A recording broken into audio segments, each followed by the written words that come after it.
appeals in the matter of Banca Intesa Sanpaolo and Comune di Venezia. Yes, Mr. Lady. My Lord, I appear with Mr Watkins and Mr Hoyle on behalf of the banks, and my learned friend Mr Coxkin's counsel appears with Mr Paul and Mr Field for Venice. Yeah. And you have no doubt had time to read the detailed skeleton arguments on both appeals. Yes, thank you.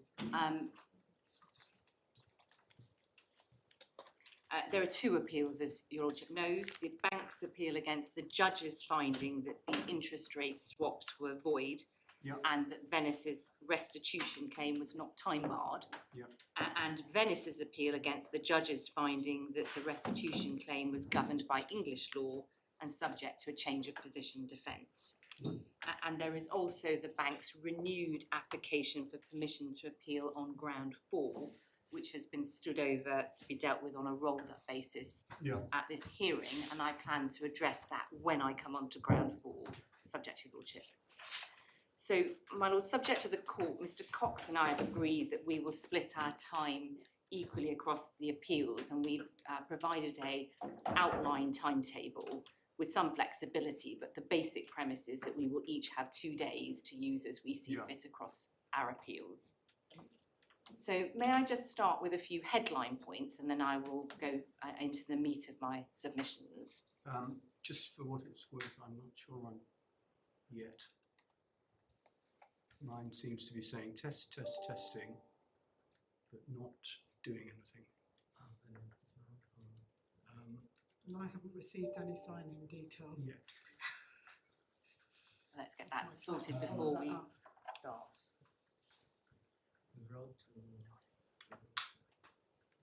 No, it's still. My lady, I think they're being sent to you. Is that? That's testing. None of what you said in the last 5 minutes has come up on screen, on my screen. Not on my screen. It's not working for anybody. I gather it's not come up on anybody's screen yet, my lord. Yeah. Well, let's get on. I'm just only going to say this once, but this is not the first appeal in which Opus 2 have been found wanting at the beginning of the hearing. And so I want the message conveyed to the people who run Opus 2 that if it's to be used for transcripts in this way, that they must, and that means must, arrange for everything to be working the day before the appeal starts, so that if there's an issue, the issue can be dealt with and we don't find ourselves at 22:11 unable to actually start. I think we're now running, but we're running 10 minutes later, and we're slightly later than we should have started because I gather my computer wasn't working. Not your fault, not the fault of any of the parties, but it's just a failing in Opus 2 that has occurred from time to time, and I think somebody needs to convey it. Take it in hand. We'll pass that on, my lord. Thank you. Does everybody have does my lady have We her? do now, yes. Thank you very much. My lord, as the court knows, the appeals concern to English law financial transactions governed by the ISDA rules. And I have 5 points to make at the outset. First of all, there is no doubt at the time at which these transactions were entered into in 2007 that Venice had the capacity to make these agreements. The second point is, at that time, in 2007, Venice had already entered into an interest rate swap with Bear Stearns, and the transactions before this court were a restructuring of the transactions Venice already had in order to bring Venice's hedging into line with the borrowing restructured.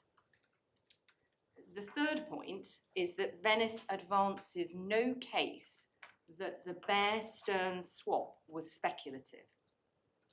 So this appeal must proceed on the basis that under Italian law, the Bear Stearns swap was a valid and binding hedging transaction. And that is a point that I will come back to. It's clearly an important point.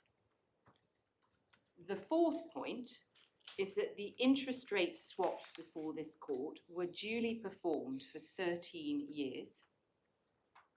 And fifthly, and finally, it was only in 2020, upon the decision of the Supreme Court in Cattolica, that it was first suggested that the bank swaps were void under Italian law. And it was because of the Cattolica decision that the judge below, with considerable diffidence, as he said in terms in his judgment, and I'll show you that, felt compelled to conclude that the transactions were invalid under Italian law and that they were void under English law for lack of capacity. Now, we submit, as your lordship knows, that the judge's conclusions were plainly wrong, both under Italian law and under English law. And if I can outline the structure of my submissions, I will then develop my reasons as to why. The first thing I intend to do, my lord, is to show your lordships the decision in Cattolica and how this has been dealt with so far by the judge below and by Mrs Justice Cockrell in the Busto case. And as your lordship knows, this decision lies at the heart of the dispute. Secondly, I'll then turn to grounds 1 and 2, which are our Italian law arguments. And in summary, on those grounds, we submit the judge wrongly concluded that the swaps infringed Italian law. And in a nutshell, which I will develop, he did this because he misanalyzed the transactions and wrongly concluded that simply rolling over the negative mark to market under the Bear Stearns swap transformed that swap into a speculative borrowing transaction. And we say that is a conclusion that cannot stand, and I will show you why. Thirdly, I will then address our arguments as to why, as a matter of English law, the decision in Cattolica should not have been applied so as to invalidate English law financial contracts. And that's grounds 3 and 4 of our appeal. And putting it simply, we say that under English conflicts principles, the decision in Cattolica was not capable of discharging the English law payment obligations which arose under the swaps. Fourthly, I'll turn to our argument on limitation, which is ground 5. And here, the judge identified the relevant Supreme Court authority, FII, but in a very short section of his judgment, he misapplied it. And in that section, it's very stark because the conclusion reached by the judge below was the actual conclusion reached by the Supreme Court, of which they disapproved. So it could not be clearer that the judge got that wrong, and I'll show you that. That's non-Grenfell or whatever. Is that right? No, it's the FII case in No, I mean, when you say the Supreme Court decision that they disapproved, Yes, that's right. you mean Morgan Grenfell, I do. House of Lords. That's right. And the judge's conclusion in this case was precisely what FII Says said you shouldn't do. Yeah.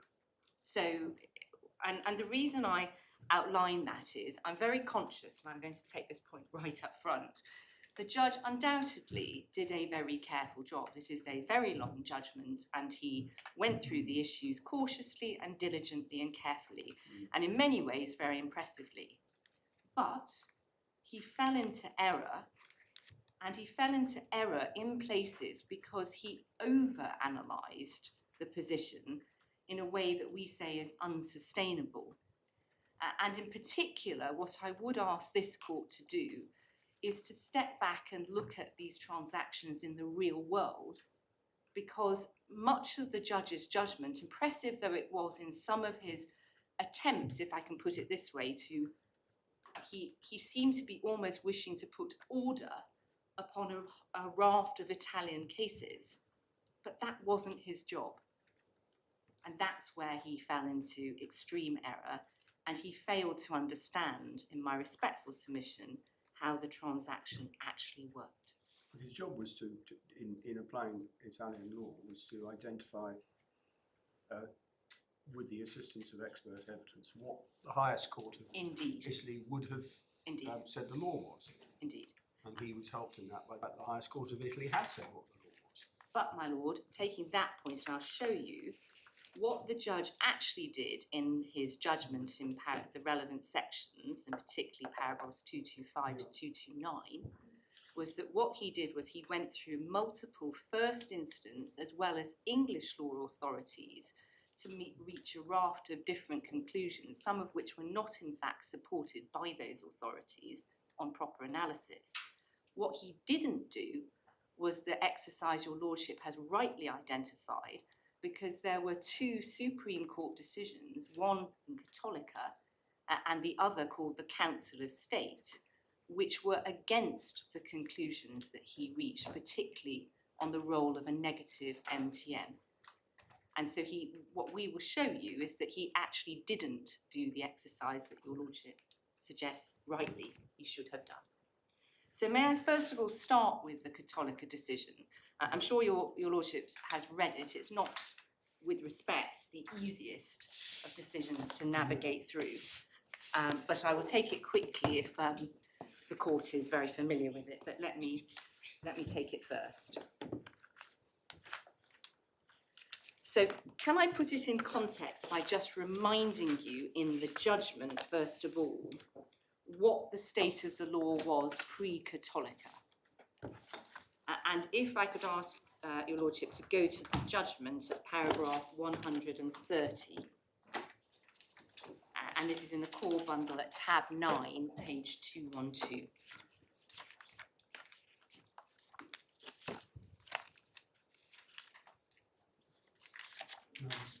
Sorry, give that again. It's the core bundle, tab 9, page 212, is the judgment below Mr Justice Foxton. And I will be coming on to the Cattolica case in a moment, just once I've shown you where it fits. Yeah. So just to remind your lordship, and this will be a provision I know my lord will have seen before, Article 119 of the Italian Constitution, which was originally adopted in 1947. So which paragraph you want? Paragraph 130, please. So this is the judge below set out what the legislative position 130. was. So the starting point is Article 119, which is dealing with the position and the financial autonomy of local authorities, amongst others. And if one drops down to paragraph 6, the italicised sentence, the point is that local authorities have their own assets and they may have recourse to indebtedness only for the purpose of financing investment expenditures. And that sentence, as you know, will be very relevant to, in particular, ground 2. If we then go, please, to paragraph 136 of the judge's judgment, in fact, if we pick it up at 135 on page 213, you'll see that in December 2001, finance law, Article 41 of the finance law provided provisions as to how cost of debt and monitoring public finance developments should be put in place. And if one goes over to 136, pursuant to that statutory power, Decree 389 was issued by the MEF in December 2003. And in particular, you'll see that in addition to the transactions referred to in paragraph 1 of this article and article 2, the following derivative transactions are also allowed. And you see, in particular, little a, little c, little d, and little f.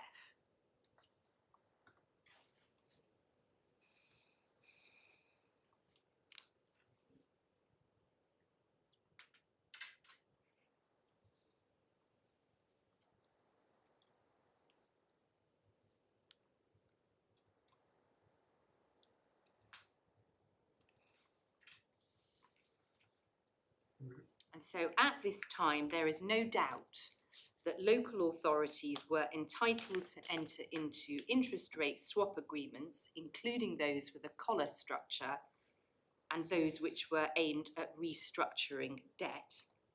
And there was no argument below that this provision limited Venice's capacity. In fact, Venice argued that this was a mandatory law which should be given effect under Article 3.3 of the Rome Convention, and that argument was rejected. If we then go on to paragraph 138, please.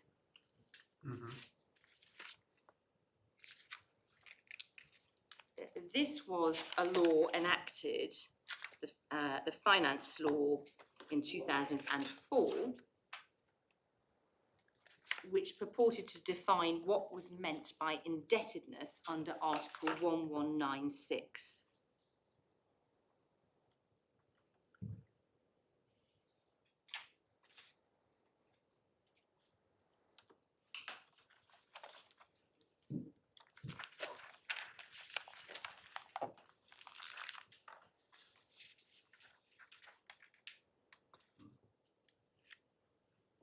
And of course, this was what would be prohibited other than within the parameters of Article 1196.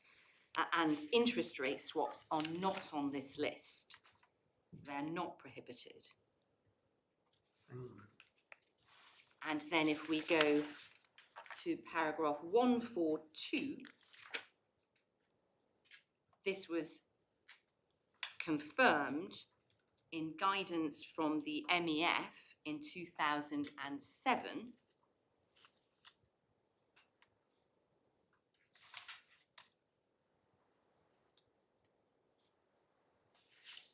and in particular in paragraph 1 you will see that to the reminder that no derivative is classified as a liability, derivatives are identified as debt management instruments and not as indebtedness. So they are not prohibited.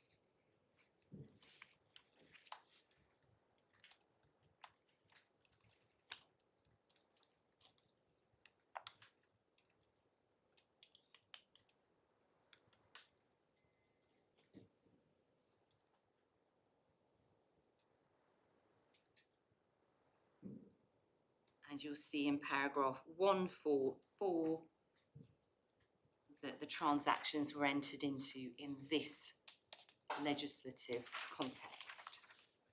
So pausing there, at the time the parties entered into the transactions before this court, the position under Italian law was first of all that the concept of indebtedness under Article 1196 was expressly defined in a list contained in Article 3.17 of the 2004 Finance Law. Secondly, interest rate swaps were not on that list and therefore did not constitute indebtedness, and that was specifically clarified by the MEF. And thirdly, MEF Decree 389, which I should say has been the consideration of many cases in the Commercial Court and in the Court of Appeal, that decree expressly permitted local authorities to enter into collar swaps and derivatives aimed at restructuring debt. So the key point, as the judge observed, is that at this time there was no doubt that derivatives were permitted and that these transactions were permitted. And the rowing back is described in the judge's judgment in the following paragraphs of 145 to 147. Where does the judge say that there is no doubt that these transactions were permitted? I follow your point that derivatives in general are permitted, but the judge also held that that remains the position after Cattolica. It's only that certain kinds of derivatives fall foul of Article 1196. So is there an express finding that at the time? I think these there, I were- think there is something, my lord, and I'll come back to you with that. But I don't understand the point to be taken by Venice that pre-Cattolica, and in fact it's their positive case, as I understand it, that it was Cattolica that rendered these transactions as void, and that is why, on limitation, they rely on that as Cattolica being unforeseeable. So my understanding is that it is common ground between the parties that before 2020 these transactions were permissible and that Venice had capacity to enter into them.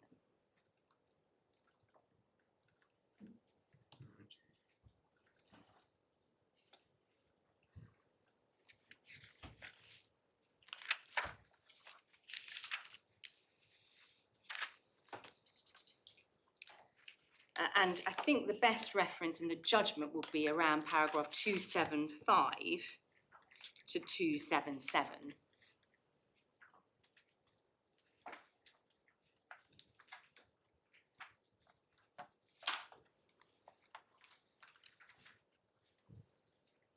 And this is where the judge says it's a striking feature of this case. This is on page 263. It may be worth just looking at 276. Yeah.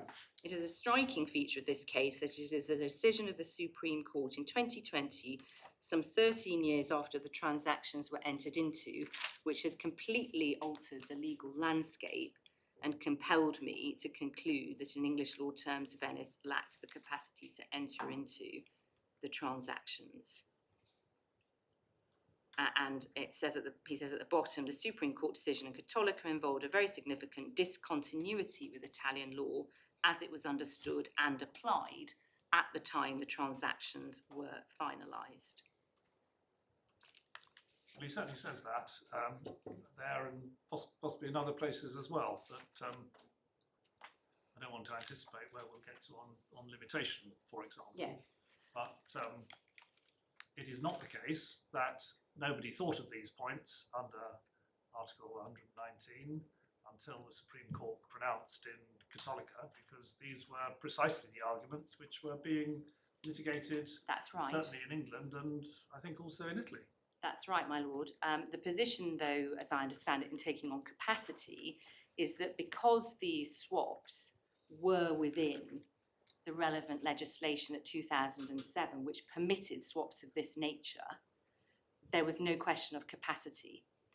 The reason it was then suggested that there was a distinction in the cases following, and your lordship's quite right, there's been a long history, which I'm sure your lordship was involved in below, where there were arguments as to the nature of implicit costs, upfront payments, and also speculation versus hedging.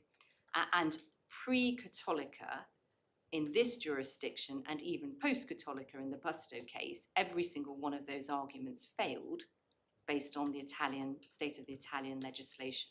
Well, the argument succeeded before Mr Justice Walker. In Prato, but it was Prato, reversed, I think, in which the was Court of reversed Appeal. on appeal. That's right. But on limitation, one of the points you make is that there was at least a period of time. Yes. I'm just dealing with 2014, capacity at the 15, moment, yes. 16, when Yes, this argument had been run successfully but before overturned. the commercial court. Yes. Dealing with capacity, though, with my Lord Justice Males's point, is it clear that these transactions were permitted in 2007? My answer is yes, and I don't understand that to be in dispute, and there because of the state of the legislation. Right. And in a sense, as I say, these arguments were ventilated and dismissed, you're quite right, my lord, in the whole series of cases below. Yeah. That may go to limitation, and the FII case, I think, is absolutely on point on that. But in terms of whether or not there's any dispute that there was capacity in 2007, my understanding is there is not. These were valid and binding swaps.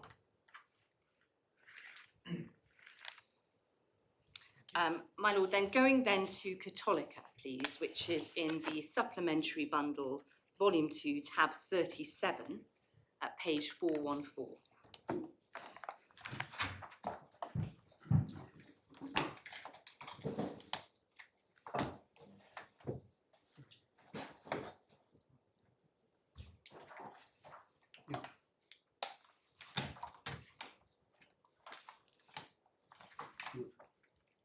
So this was a decision, as your lordship knows, of the joint division of the Italian Supreme Court.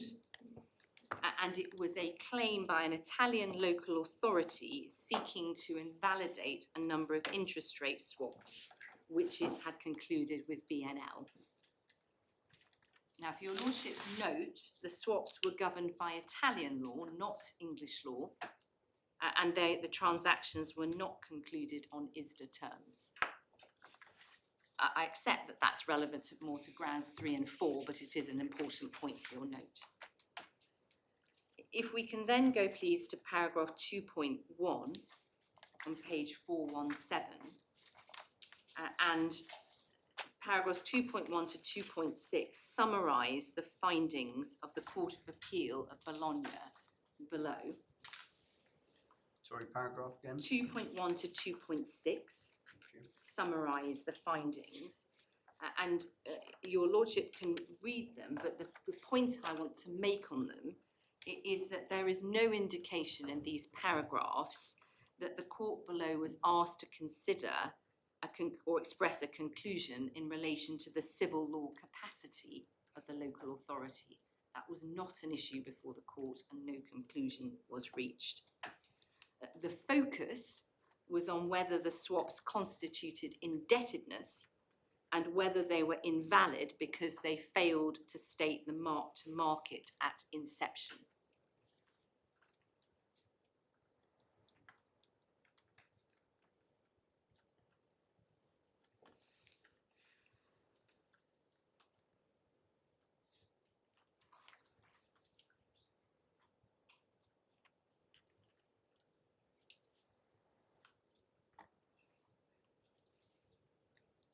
If we then go to paragraph 4.1 on page, I beg your pardon, it's page 421, paragraph 1, which is setting out the bank's grounds of appeal.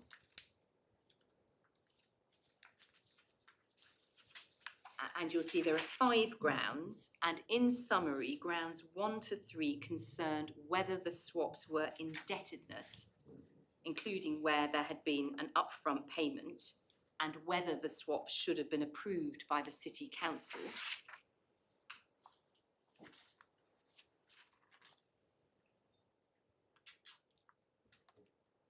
And grounds 4 and 5 concern whether the contracts needed to identify the underlying loans and the negative mark to market in order to be valid under Italian civil law. So again, there was no question of civil capacity raised by these grounds of appeal. The court was not asked in what circumstances does an Italian local authority have capacity to enter into a swap. Now, before considering the grounds of appeal, the Supreme Court set out an analysis of derivatives in general, and this starts on page 423. And if we might look at 4.5, please, at page 424, the bottom. You'll see that the court sets out what an interest rate swap is, and the essential elements of the swap are identified.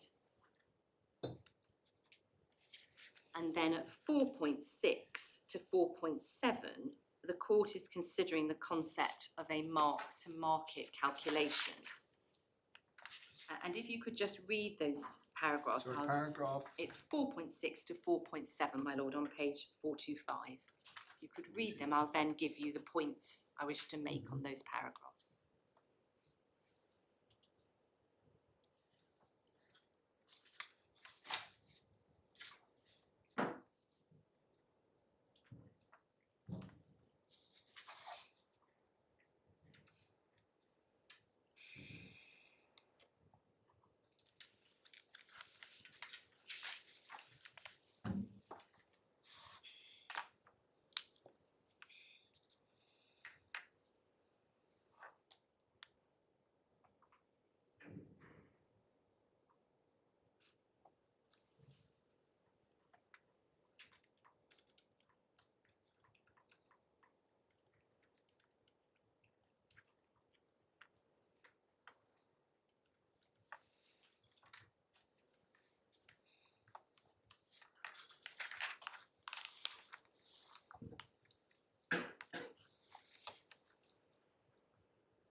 Yeah.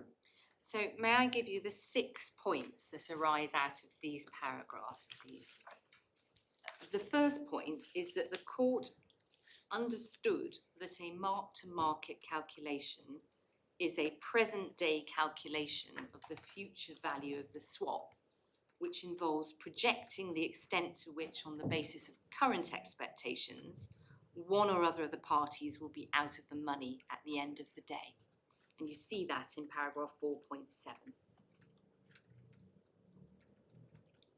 So there's a clear understanding of the nature of a mark-to-market calculation. The second point is that the court was well aware that if a party wishes to exit a transaction, it will have to pay an amount equal to the negative mark-to-market. And that is also in paragraph 4.7.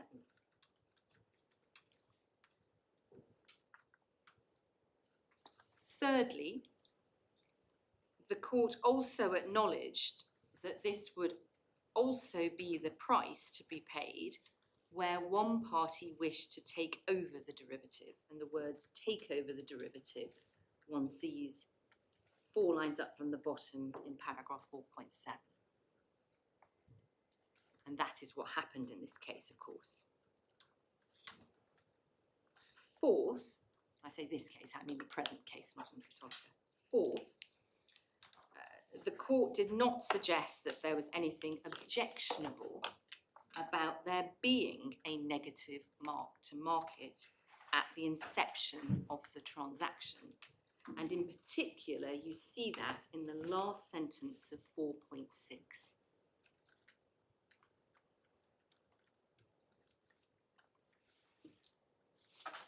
And that's an important point when we come to consider the judge's decision in due course. Sorry, the last paragraph. Sentence of paragraph 4.6.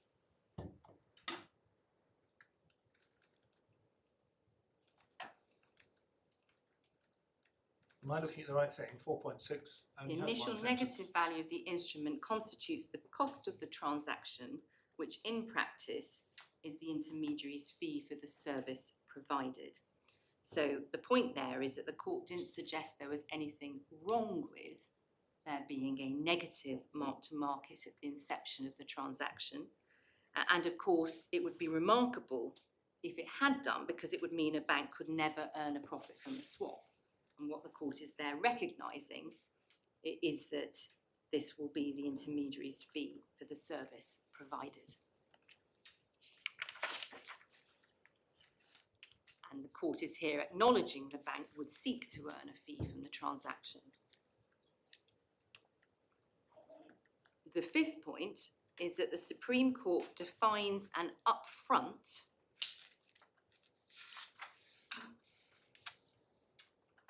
and you can see this within paragraph 4.6 and 7 as a payment, and it's paragraph 4.6 line 3, payment upon execution of an amount of money to the party accepting the less favourable terms, which rebalances an initial mark-to-market. This is in paragraph 4.6.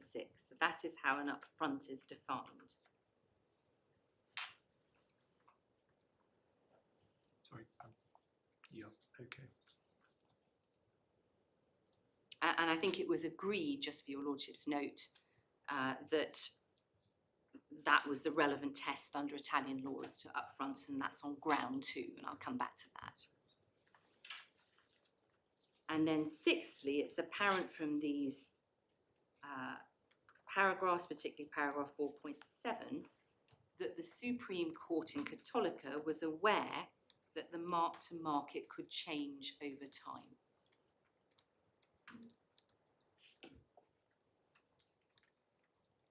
Now, in the next section, and we can come back to these because these paragraphs are dense and I do appreciate that they take some unpicking. In the next section, the Supreme Court examines whether the swaps serve a valid purpose under Italian law. and I don't need to go through that. The summary is that they were held to be capable of having a valid function. And then if we can please go to section 7, which starts on page 430. The Supreme Court turned to consider the position of local authorities and reviewed the legislation in this area.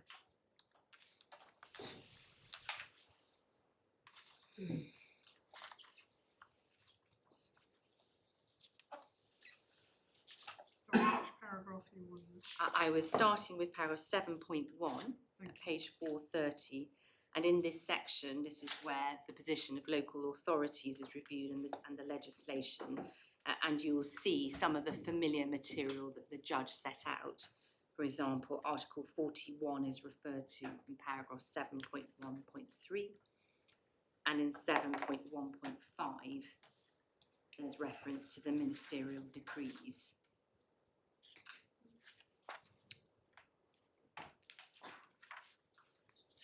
And the review continues up to section 8, paragraph page 433.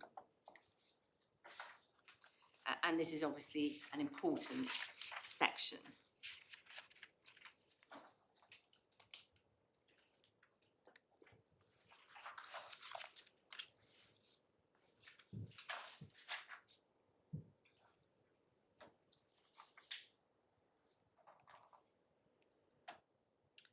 And what is said in 8.2 in the middle, so you see the reference to derivative contracts being aleatory, and it said, therefore we must conclude, this is line 5, that the law provisions examined above, which contemplated those possibilities, i.e. the local authorities entering into derivative transactions, only allowed normally what would be prohibited, with the result that those provisions were above all exceptional and had to be narrowly interpreted, having made the derivatives concluded, and so on. Now, one can go back and look at the provisions. I showed you the list of the transactions in particularly in the MEF circular. There was no obvious suggestion that they were exceptional and had to be narrowly interpreted. In fact, there was a long list of the different types of swaps and collar features that could be entered into. It was very wide and permissive. But that is what the Supreme Court said.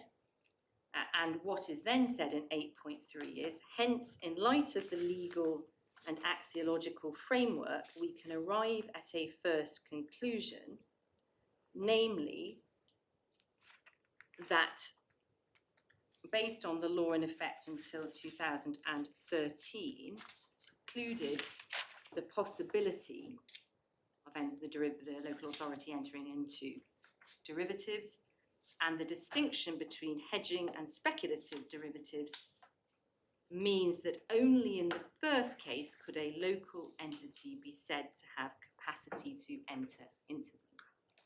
Now that is the sum total of the reasoning, and discomfort has been expressed about that by both the judge below and Mrs. Justice Cockerell, being the two commercial court judges who have considered this decision. But nevertheless, a number of important points arise in relation to these paragraphs. The first point is, for the purposes of this appeal, we accept that the Supreme Court decided that local authorities could not enter into speculative derivatives.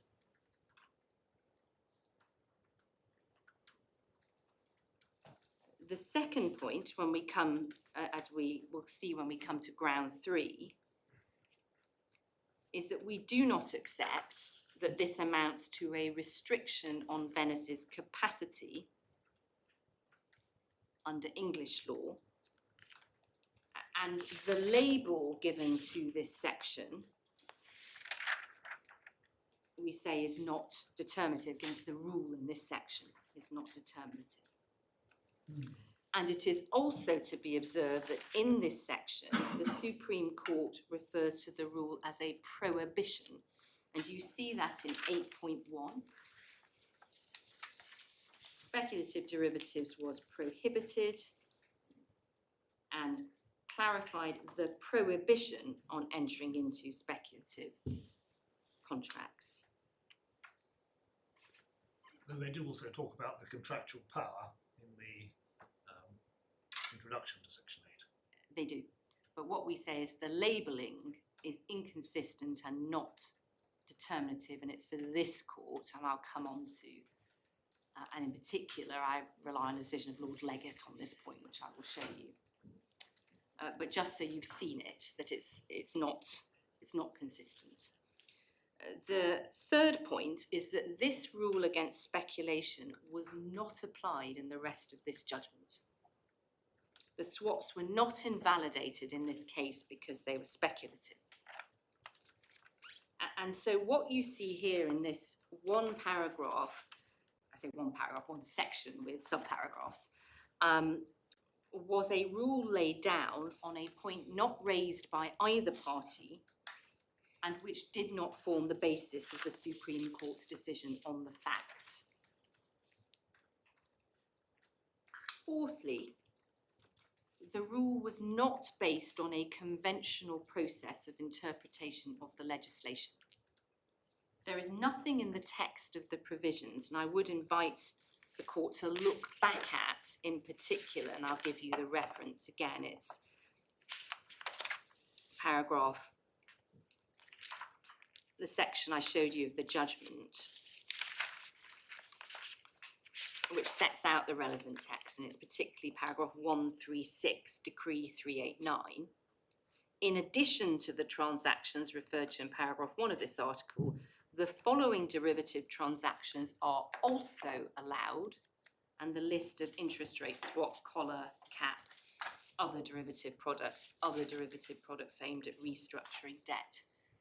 So that was part of the legislation. Now, That's in Article 3.17, is it? It is Decree 389, It's Decree 389. and it's paragraph 136.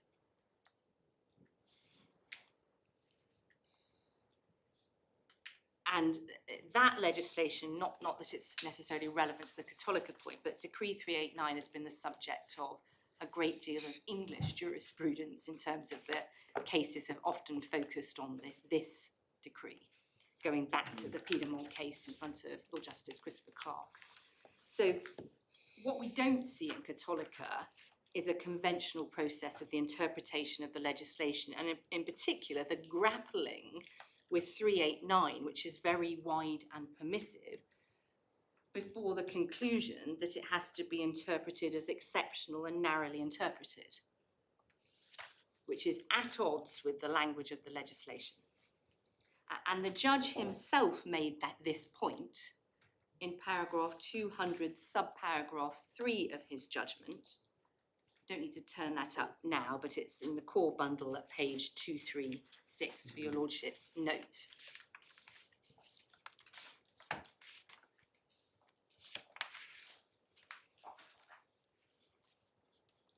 And the rule seems to have been based, as I showed you, on some sort of rule of the framework relating to derivatives, and in particular focusing on Article 1196.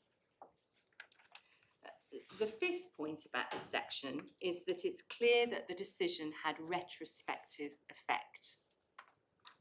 And the Supreme Court's decision, as your lordship knows, was handed down in 2020, but it purports to lay down a rule that is said to have existed between 2002 and 2008. And you see this on page 433 in paragraph 8.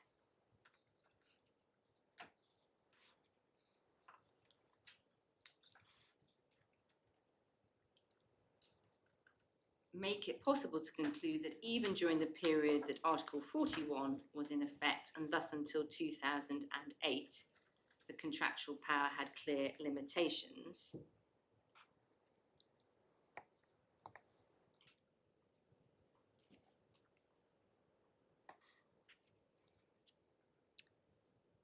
And then 6, and crucially for the purposes of this appeal, the Supreme Court did not purport to state a test for what constitutes speculation or hedging. And that is crucial. So, looking at the Cattolica decision, there is nothing in the Cattolica decision which meant that the swaps being considered by the judge below had to be treated as speculative.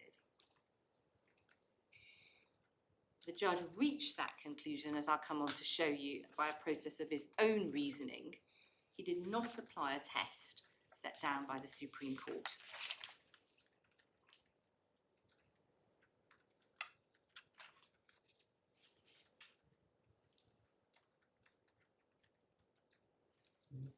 If we can then go to section 9 of the judgment, please. The Supreme Court analyses other limits on the lawfulness of permissible derivatives, and you see that page 434. So that does not fully solve the problem, since we must determine whether other limits exist on the lawfulness of those contractual types, i.e. even if you have a derivative that isn't speculative, it still has to comply with other limits. And so this is concerned, this section, with the circumstances in which a hedging derivative will be invalid. And if we go, please, to paragraph 9.8, which is on page 435,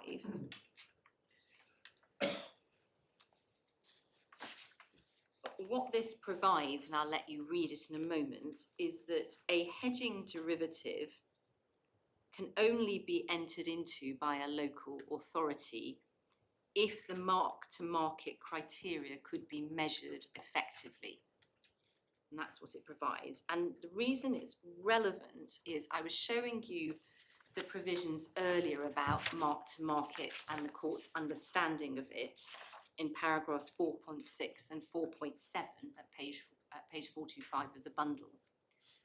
And the reason I was emphasising the court's understanding is, it is clear from paragraph 9.8 that a hedging derivative can have a negative mark-to-market at inception, because if it wasn't permitted to have a negative mark-to-market at inception, there would be no reason to have this rule in 9.8, because the rule is stating it has to be discernible. If in fact a negative mark-to-market wasn't permissible, you wouldn't need this rule. It would be automatically void. So if I let you read 9.8 with that introduction.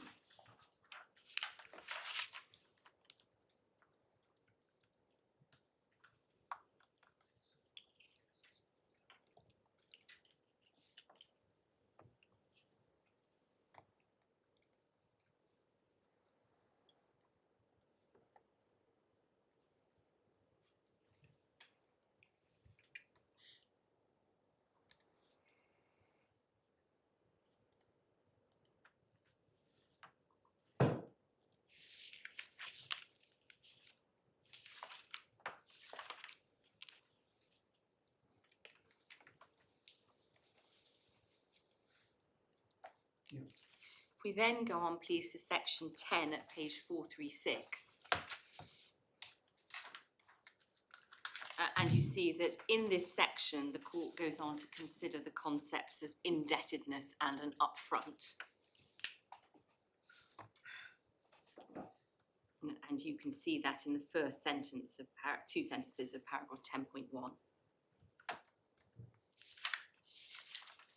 And going on to 10.1.1 as well.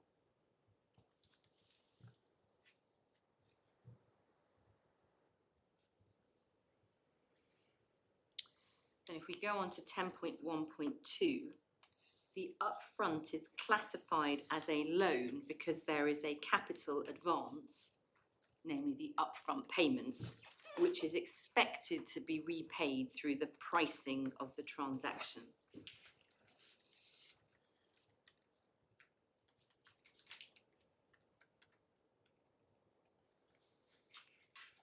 And you can see the reference to amount so received as a loan in paragraph 10.1.2 and the reference to money in paragraph 10.1.4.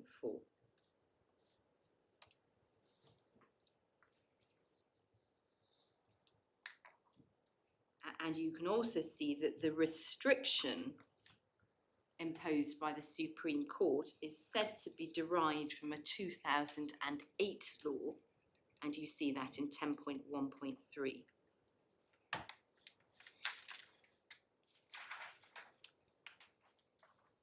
Now, it was common ground before the judge, and you see this in paragraph 146, subparagraph 2 of his judgment, that this law, in fact, was prospective and only took effect from the 1st of January 2009. But in this case, the Supreme Court held that the law merely stated the law as it always had been and didn't therefore, quote, innovate, you see that word at the last line of 10.1.3, the legal system.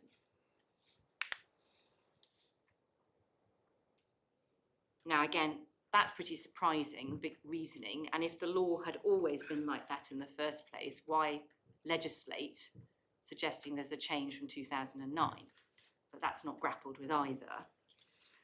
The Supreme Court then goes on to conclude that as a result of finding that the upfront constituted indebtedness, the transactions should have been approved by the City Council, and that finding is in 10.8 on page 438.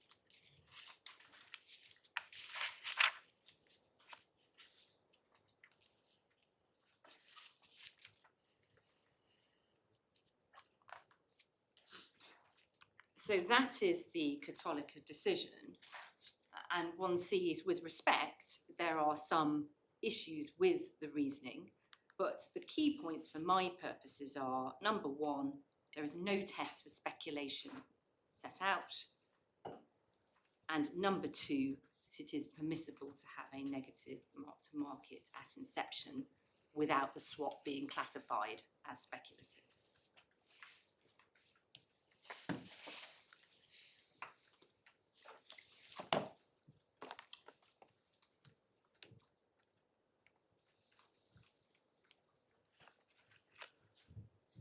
Can we then go to the Busto case, which is in the authorities bundle at tab 77, please?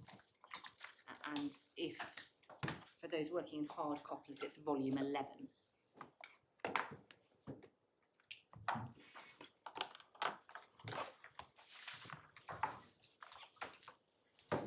And it's page 4621, my lord, of the authorities bundle.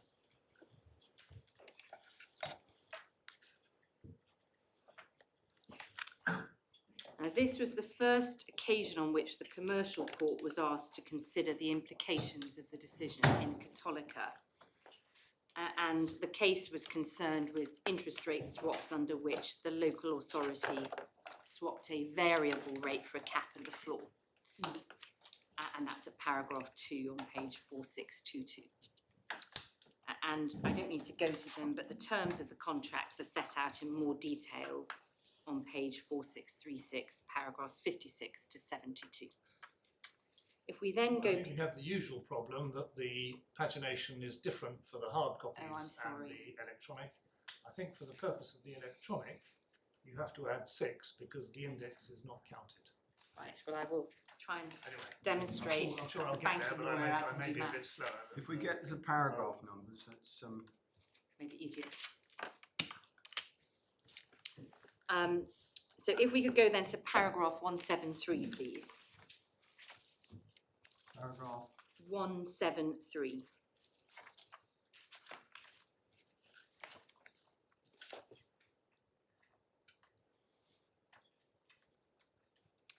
So in this section, Mrs. Justice Cockrell considered the legal position under Italian law pre-Cattolica or absent Cattolica, however one puts it. And you see that she says in paragraph 174 that the starting point, putting Cattolica to one side, is that it's common ground that Italian local authorities have general civil law capacity. And she goes on to consider what Article 119 means, and that derivative contracts are not explicitly prohibited by the provision, nor are they expressly permitted. And then if we go over the page, please, to paragraph 203, a few pages over.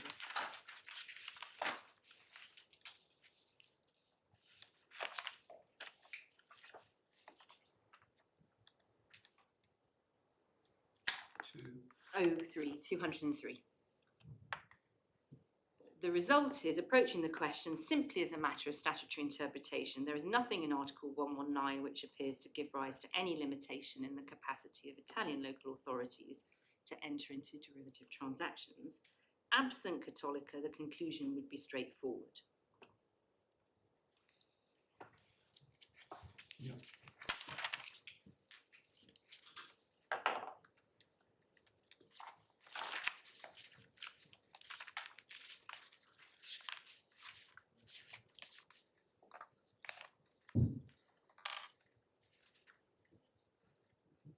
And then if we could go to paragraph 278, please.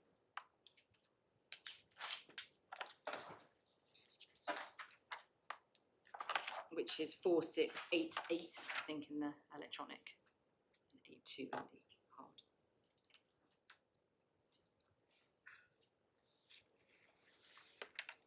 So here we see the judge concluding, despite some misgivings, that speculative swaps are prohibited, but you also see that her reservations, there's no clear consideration in Cattolica of how the general civil law capacity of local authorities impacts the analysis. And her conclusion in this case was that the swaps were not speculative on the facts. If we could go, please, to paragraph 370.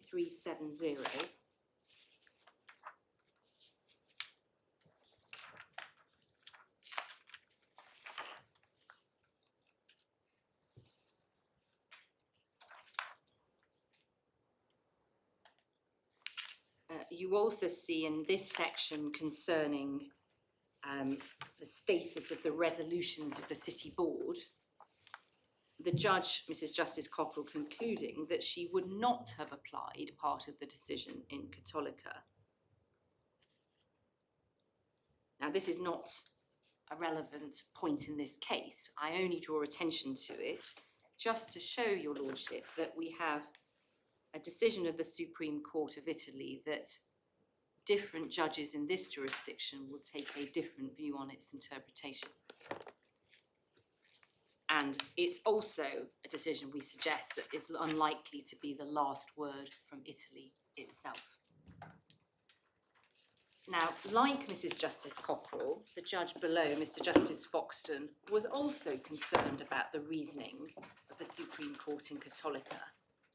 And if I could ask your lordship to go to the judgment at paragraph 200, please.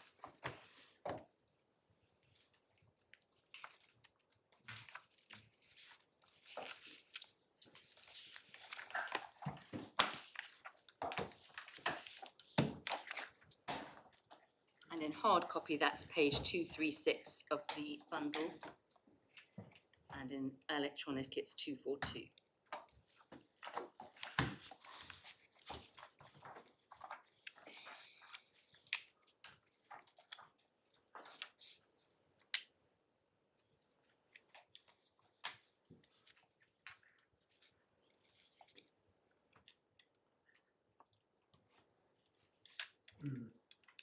And what the judge here concluded was that the court's conclusion that speculative derivatives were prohibited was not based on any express language in any of the legislative instruments considered by the court.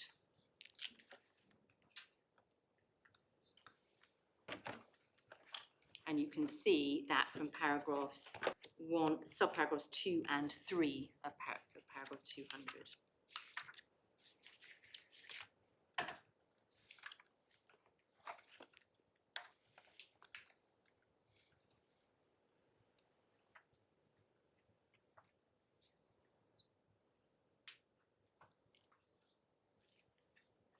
And you can also see that the judge suggested that the Supreme Court did not explain the basis for departing from the previously held view that the categories of indebtedness were exhaustively defined in Article 3.17,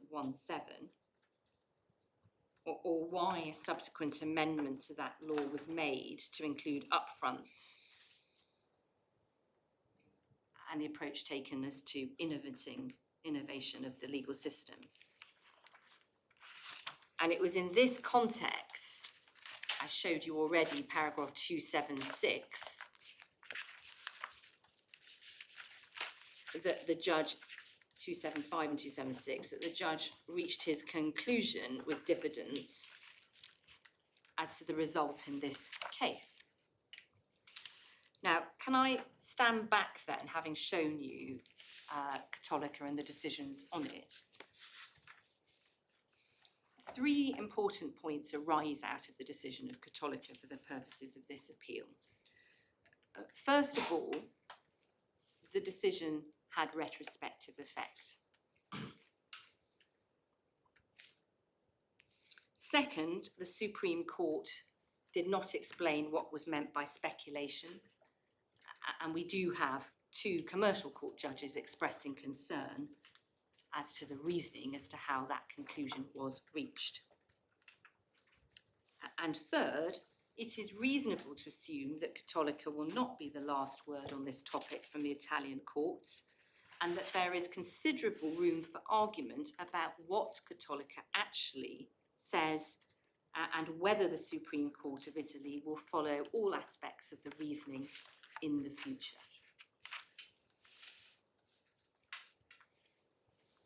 And I know my learned friend likes to refer to a table that I think was produced below of various decisions that have followed Cattolica, but it's important to note that that's a very limited value because many of the decisions are not on the points before your lordship, and some decisions go the other way because it's not a system of binding precedent.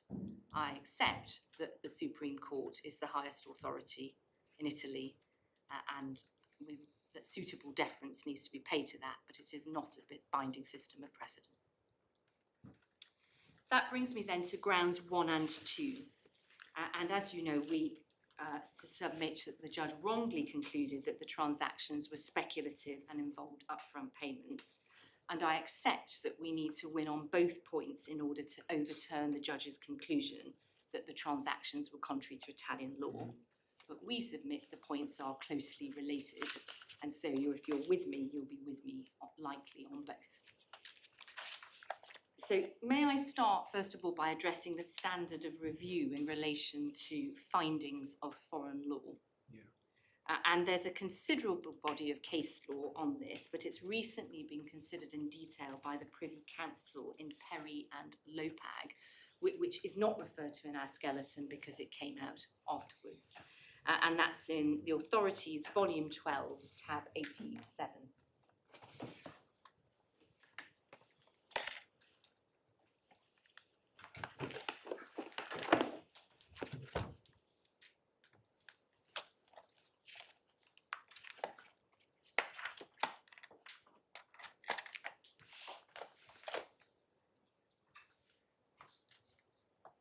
It's reported in the weekly law reports last Friday.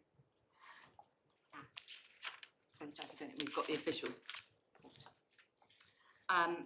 My lord, this was a decision of 7 judges because there was a challenge to Pitt and Holt. It wasn't on this point. Yeah. The Privy Council, as we know, does not entertain appeals against concurrent findings of fact unless there are exceptional circumstances. Yeah. And the appellant argued that this rule did not apply because findings of foreign law should be treated differently from other findings of fact. And you see that at paragraph 2. The unanimous decision was given by Lord Hodge, and the relevant passage begins at paragraph 10.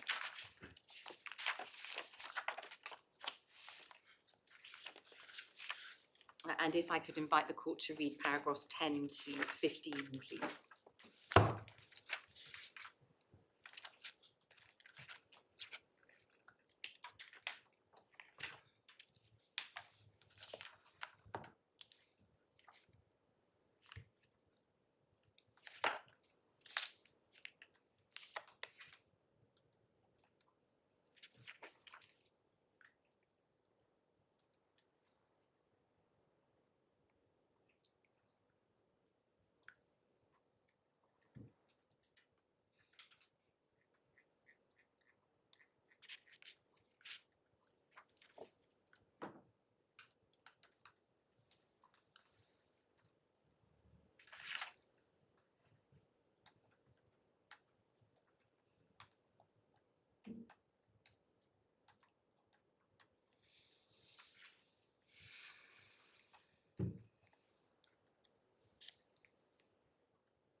So It's good to see that Lord Nelson's contribution to our national life did not end at the Battle of Trafalgar.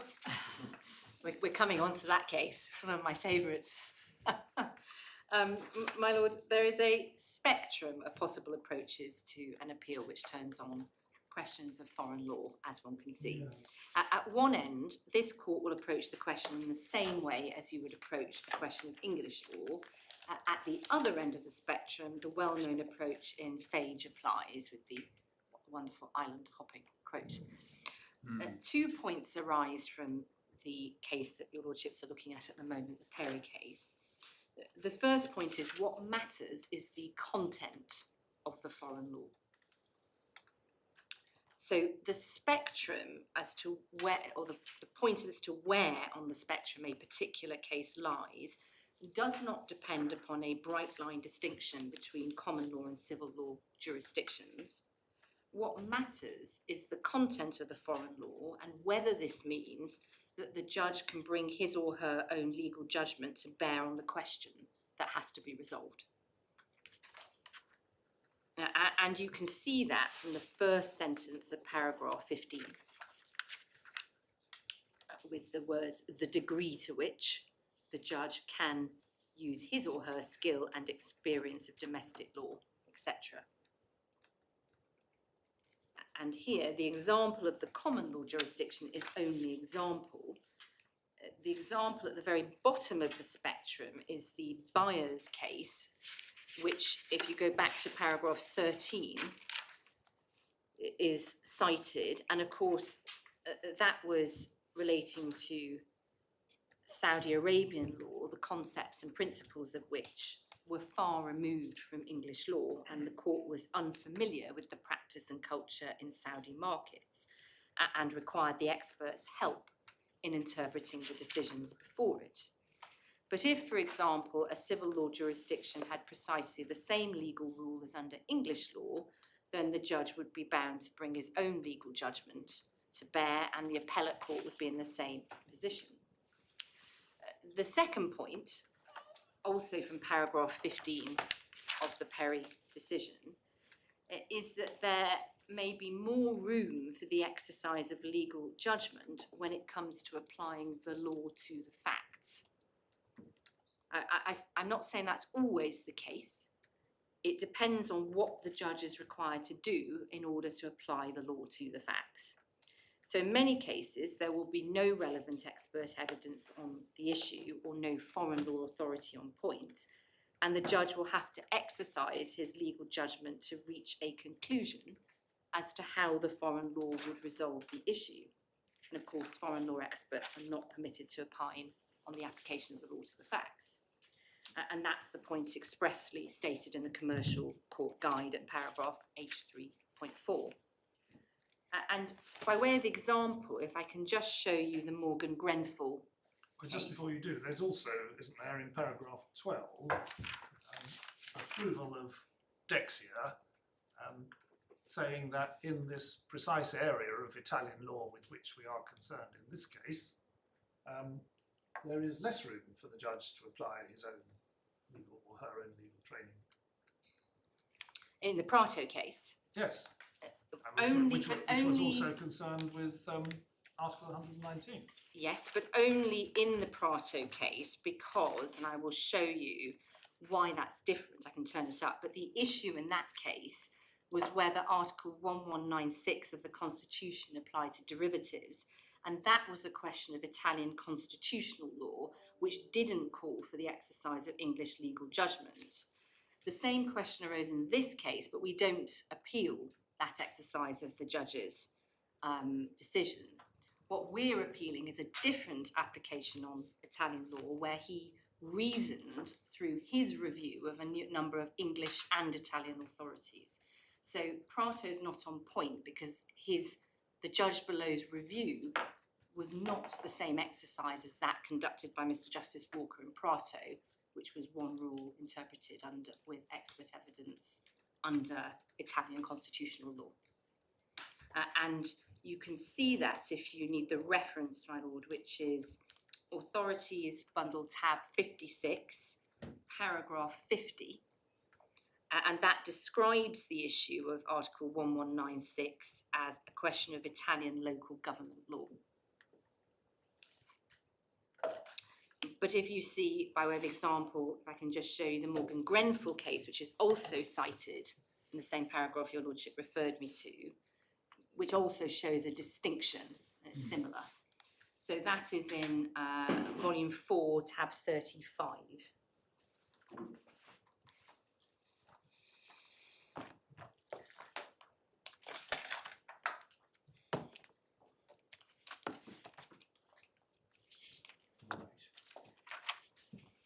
So this is a decision of the Court of Appeal on appeal from a decision of Mr Justice Timothy Walker relating to an insurance dispute.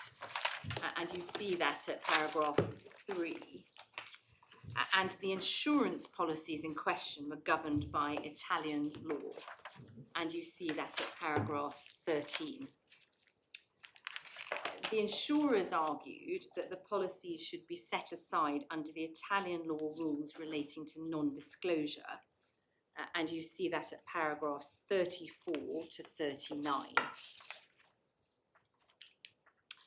And if you go then please to paragraph 50,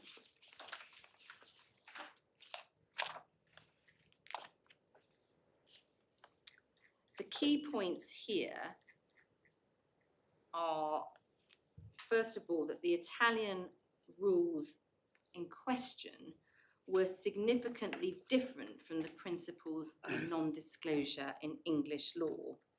In other words, taking my first point from Perry, the content of the law was different. And that is the same point, I think, that applied to Prato. And just for your lordship's note, you'll be able to see at paragraphs 69 and 70 and 73 an explanation of the differences, which my Lord Justice Flo might enjoy. The second point is at paragraph 51, the last sentence. Even where that was true, the Court of Appeal recognised that in approaching the expert evidence of Italian law, it was in our view appropriate for the judge to have at least some regard to his own experience and training. And then thirdly, in paragraph 52, we see the judge would apply the principles, and this is, if one can see, it's 7 lines down, the sentence starting, in carrying out that exercise, the judge would apply the principles of Italian law to the facts as he found them, which would involve essentially the same exercise as is performed by the judge in every case. To that extent, at least, he would have to apply his own legal training. So that's our second point, that there's more room for exercising legal judgment when it comes to applying the law to the facts. And here, in this case, the court disagreed with the judge's analysis and proceeded to reanalyse the position under Italian law. But when it did so, it reached the same conclusion as the judge, and that's at paragraph 301. So that's why I said that Perry shows there is a spectrum, and it depends on the content of the law and the application of the law to the facts. And it isn't, my lord, as simple as saying Italian law principles are findings of fact based on Prato, because one has to look at what the exercise engaged in was. And that's what we suggest Perry shows. And what I will come on to show you is that there is no doubt that the judge in this case brought his own legal judgment to bear, not least because Cattolica itself didn't actually set down a test for speculation, and also because he was invited by Venice to approach the matter as a question of both Italian and English law, which he did. And the high point, I think, of showing that in some ways is the reference, which I'll come on to show you in the judge's own judgment, where he said that he would know a swap was speculative when he saw it. And I'll show you that. So, my lord, in this case, what we say is that my learned friend suggests that the case falls to the bottom end of the spectrum, and therefore there is no room for suggesting that this isn't a finding of fact. And he relies on the overall volume of expert evidence and a number of authorities put before the judge. But in our respectful submission, we say you've got to be a bit more precise than that, because the proper approach to be taken depends on the issue of Italian law the judge was considering and the extent to which that issue called for the exercise of legal judgment. And I'll develop this point when I look now in detail on ground 1 and 2. But what we say is when you look at it in that way, you can see the legal judgment the judge brought to bear. And therefore we say this case falls at the top end of the spectrum. Right. We don't shy away, though, I should say, from the submission that in any case, the errors made by the judge under grounds 1 and 2 would justify intervention in any event, even if I'm wrong on the spectrum point. So can I go then to the first ground of appeal relating to speculation and summarise why we submit the judge's decision on ground 1 was wrong, and there are 3 reasons. First of all, the judge misanalysed the legal and commercial effect of the swaps. Secondly, the judge failed to take into account the fact that the Bear Stearns swap was a hedging swap and no challenge was made to it. And thirdly, there was no support in the Italian or English authorities for the conclusion that the Italian Supreme Court would have held that these swaps, before your lordship, are speculative. And I'll explain those 3 arguments under. Sorry, just give me that third point again. Third point is that there was no support in the Italian or English authorities for the judge's conclusion that the Italian Supreme Court would have held the swaps, the English law swaps before your lordship, to be speculative. And I base that, as I said to your lordship in opening, on the 2 Supreme Court decisions themselves, Cattolica and the Chancellor State case. And so what I propose to do in developing this ground of appeal is to show you how the transactions worked, then look at the relevant section of the judgment in detail, and then address the court on the Italian and English authorities. So starting with how the transaction worked, can I start by considering Venice's position before the restructuring? And there's no dispute about this, so I can take it from the judgment. And please could we go to paragraph 25 of the judgment. There is also, if your lordship wishes, a useful chronology in the core bundle at tab 7 as well, which is quite helpful in setting out the various features of the transactions.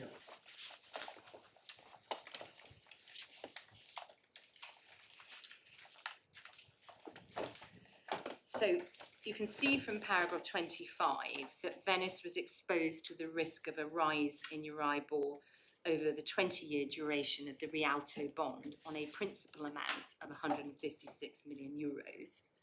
And on any view, this was a considerable risk. If you could then please read paragraph 24.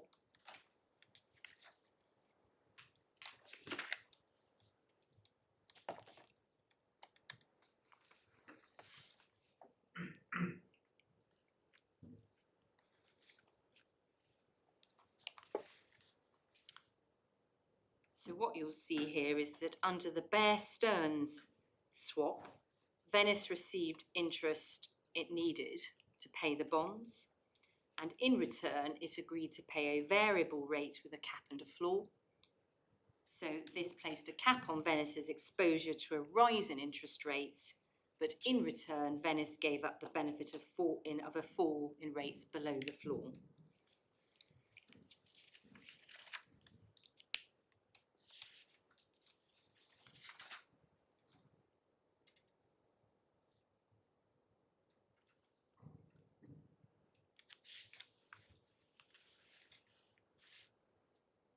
You could then go to paragraph 28, please.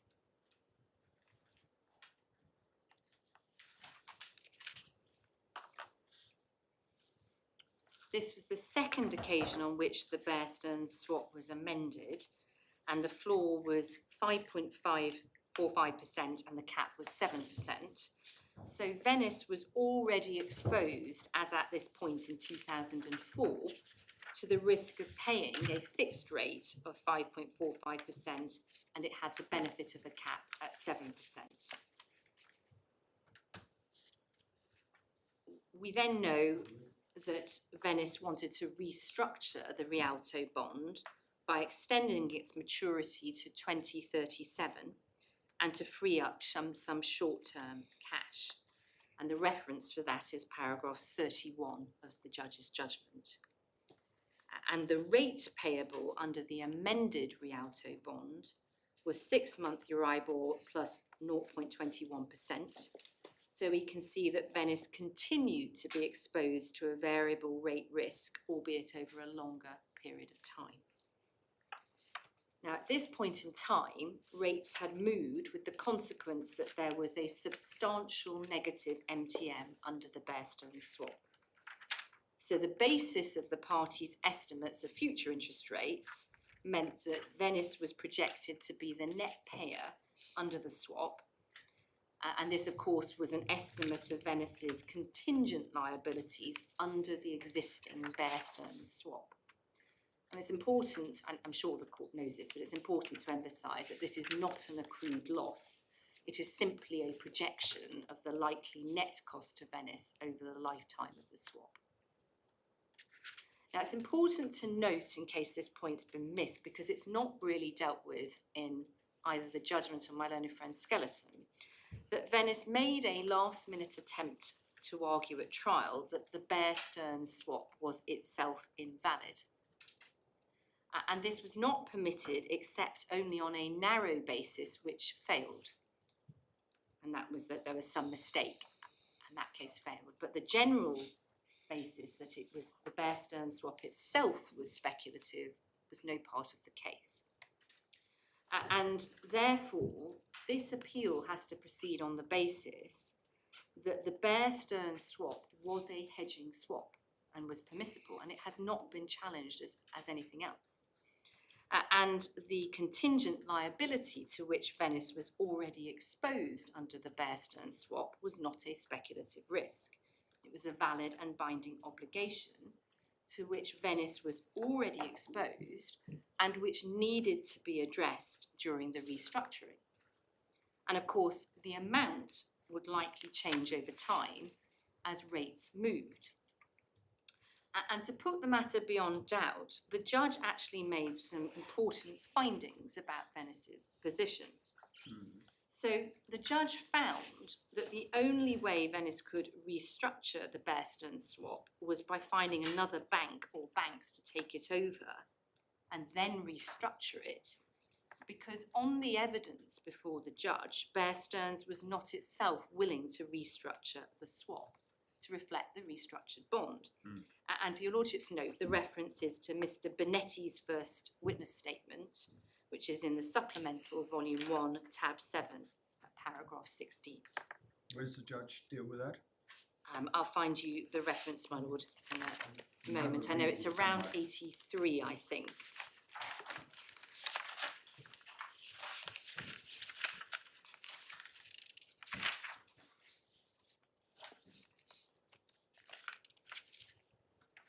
I mean, the basic point you're making is that having restructured the Rialto bond, they had to restructure the swap.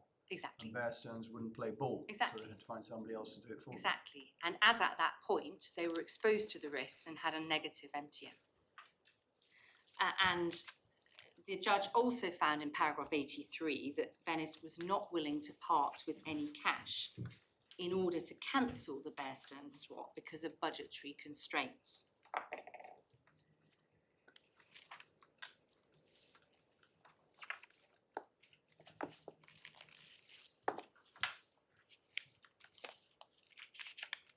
And I'll come on to show you the further findings on this in a moment, which are around paragraph 225, I think.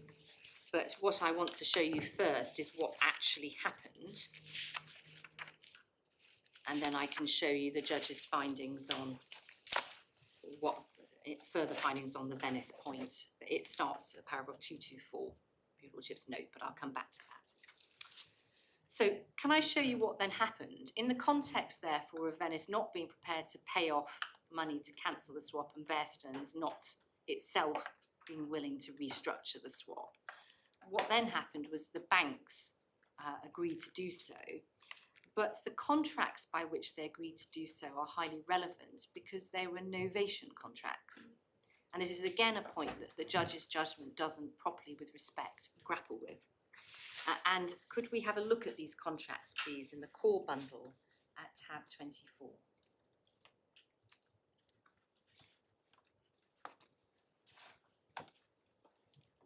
It's the second volume for those in hard copy. 24. Tab 24.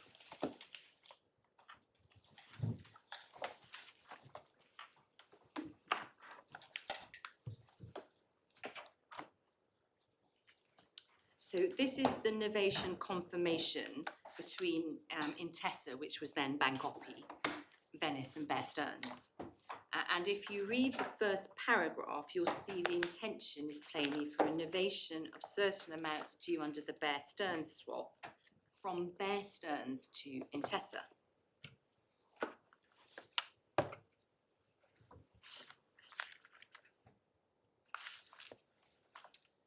And if you read the third paragraph, you'll see that the 2004 ISDA definitions apply.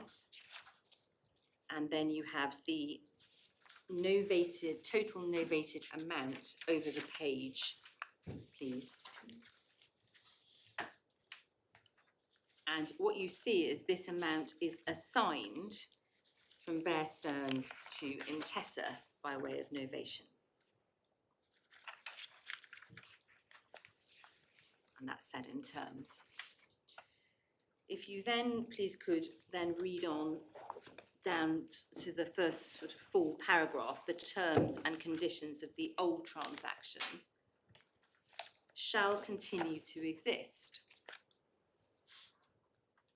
with the exception that the novation amount, etc. So the Bear Stearns swap is not technically closed out, it remains in force, albeit with a reduced notional amount.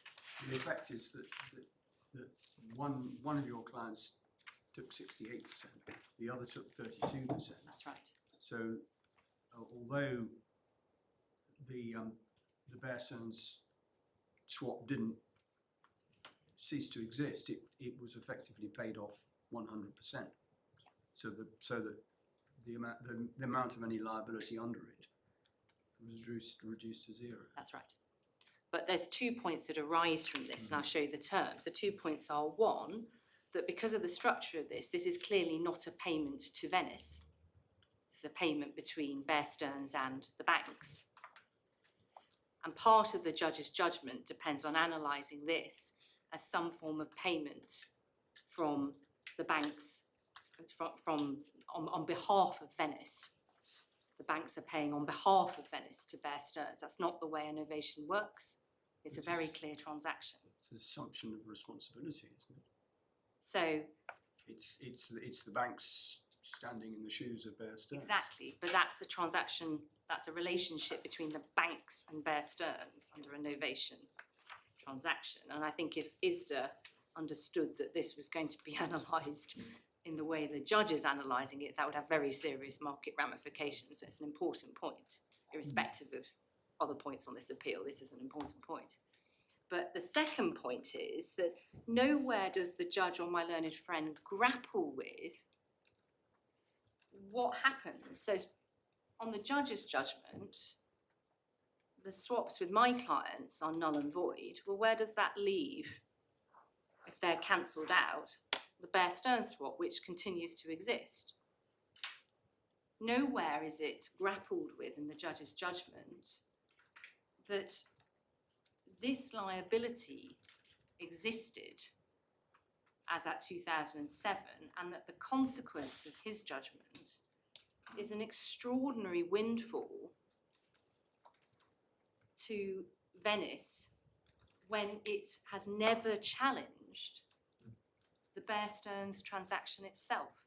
And I do see that if there'd been a case run that the Bear Stearns transaction was also speculative for all the same reasons, then we might be in different territory on this point, but that case was never run.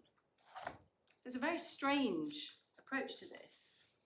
Could we then read, just finishing off on the document, so the new transaction has different terms, you see the third paragraph down, and then you see the fee is in the sort of middle of the page.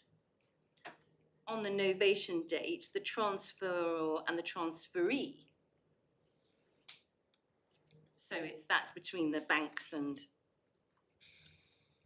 Intesa and Bear Stearns here, have agreed an amount payable equal to. So this is the fee in return for Bear Stearns agreeing Intesa can take over the rights and obligations going forward. It's the price of the novations. And it's paid to Bear Stearns, not to Venice. And that's, you'll see, is a flaw in the reasoning that I'm going to show you. And then if we could please go to the novation definitions, which are behind tab 27.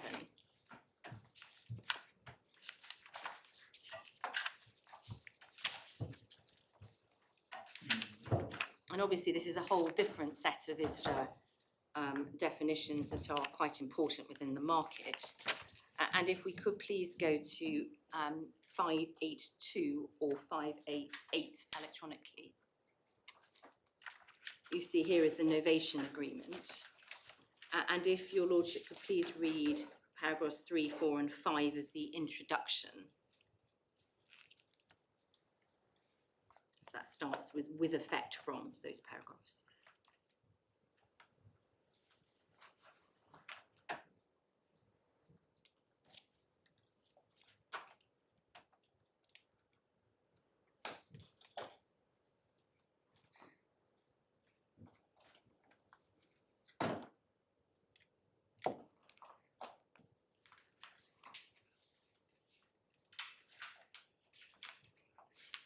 And if you could please read clause 2.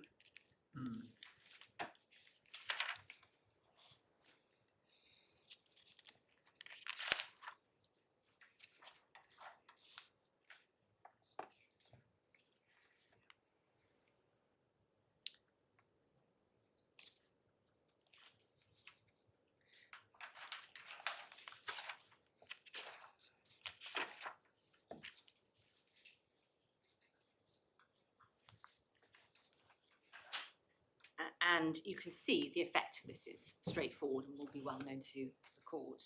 It's a novation property so-called. Bear Stearns drops out of the transaction going forward but retains its rights relating to the period pre-novation.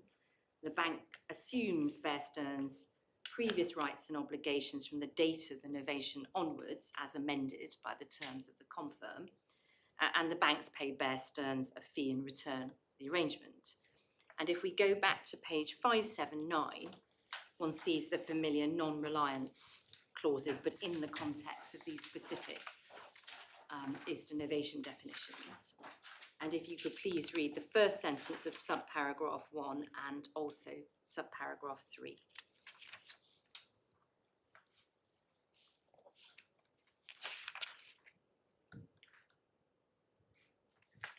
So the on behalf of finding by the judge, which I'm going to show you, isn't very consistent with this either. And then to complete the picture, can you please turn to the confirmation which sets out the terms of the new transaction, which is in tab 26.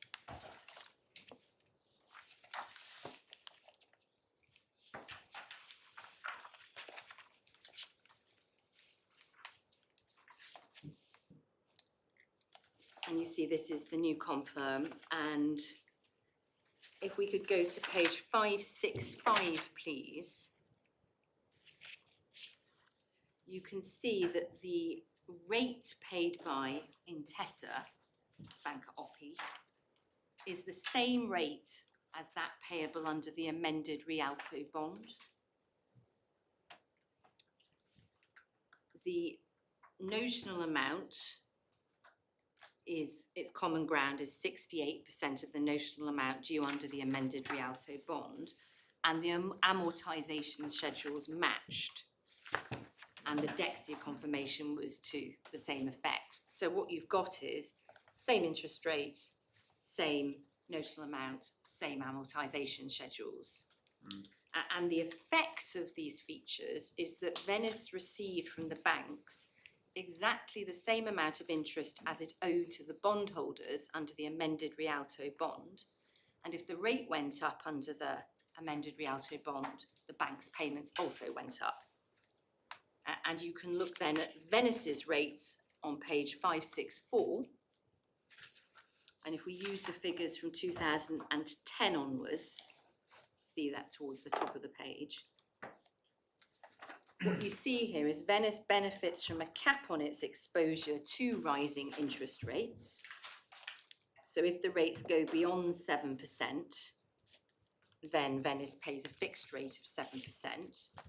Venice gave up the value of a fall in interest rates under the amended Rialto bond below 5.465%, which is the 6 million Euribor at 5.25%, 255% plus 0.21. And if the rate was payable under the amended Rialto bond between 5.465% and 7%, then the payments each way would net out. And then if you go back to 565, the last paragraph, please. This expressly confirms that the mark to market under the Bear Stearns swap has been reflected in the terms of the new transaction. And what that means, as I'm sure you appreciate, is that is the municipality of Venice and Banca Oppi, that paragraph. And can you see it, my lady, it will be reflected in the swap entered into in respect to the restructured bond right at the end. You see that's the mark-to-market point. And what that means is the swap has been priced on the basis of current expectations that the bank will receive the same amount over the lifetime of the swaps as Bear Stearns was expected to receive under the Bear Stearns swap. So that's again quite important. It's accepted the projection could go up and down over time as rates change, but that's true of every swap. And the transactions were also priced to give the banks a margin and to cover their costs.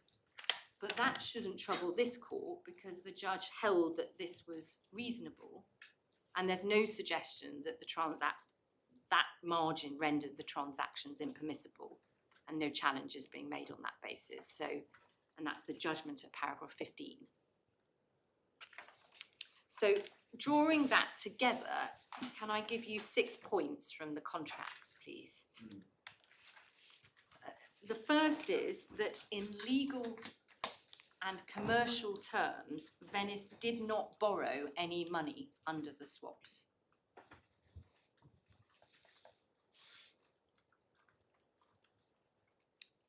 Rather, the banks paid the novation fees to Bear Stearns as the price for stepping into their shoes under the Bear Stearns swap so that it could then be restructured.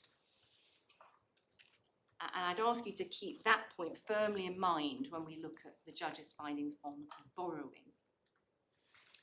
The second point is that the pricing of the transactions by reference to the negative mark-to-market under the Bear Stearns swap did not bring into being any new risk for Venice. It simply meant that the value of Venice's contingent liabilities under the swaps remained the same before and after the transfer. You say no new risk, but it's a different colour rate for a long one. But it was, my lady, the same attempt, the same pricing of the MTM. The rates can always change and move. Yes, but there's a distinction, isn't there, between MTM and risk. Depends how you define it. Well, my lady, I mean, just standing right back, this swap is a longer swap. it is. With different colour rates. It is. but the swap matched the bond. So once you match the bond, that deals with the duration point, and that's the price of any restructuring. Otherwise, I'm going to come on to this point. If you follow this through to treat that as a new risk, then no local authority could ever restructure.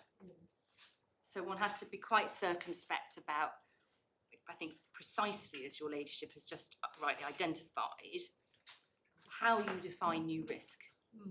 So the duration point is quite difficult. The new interest rates, I accept, could be analysed as a new risk, but interest rates change over time. And the differential may include the margin points as well, which are not held to be impermissible. But what you see is that it's if you take it that the Rialto bond had been amended anyway, and so this swap isn't creating new risk, it's matching the risk that Venice is exposed to. And the pricing of the transactions by reference to the negative mark to market is also highly significant when you look at new risk, because the judge relies on the negative mark to market as a very significant factor in his characterisation of the swap as taking on new risk. But the pricing was by reference to what already existed. The third point is that it is true that if rates... reference to what already exists, you mean the under the amended Rialto bond? And under the Bear Stearns swap is the pricing of the MTM actually. And that's on page 565. So that's not the amended Rialto, that's under the Bear Stearns swap as it existed. Because it was rolled over, that's the point. The third point is that it's true that if rates moved in the future, Venice's contingent liability might go up or down.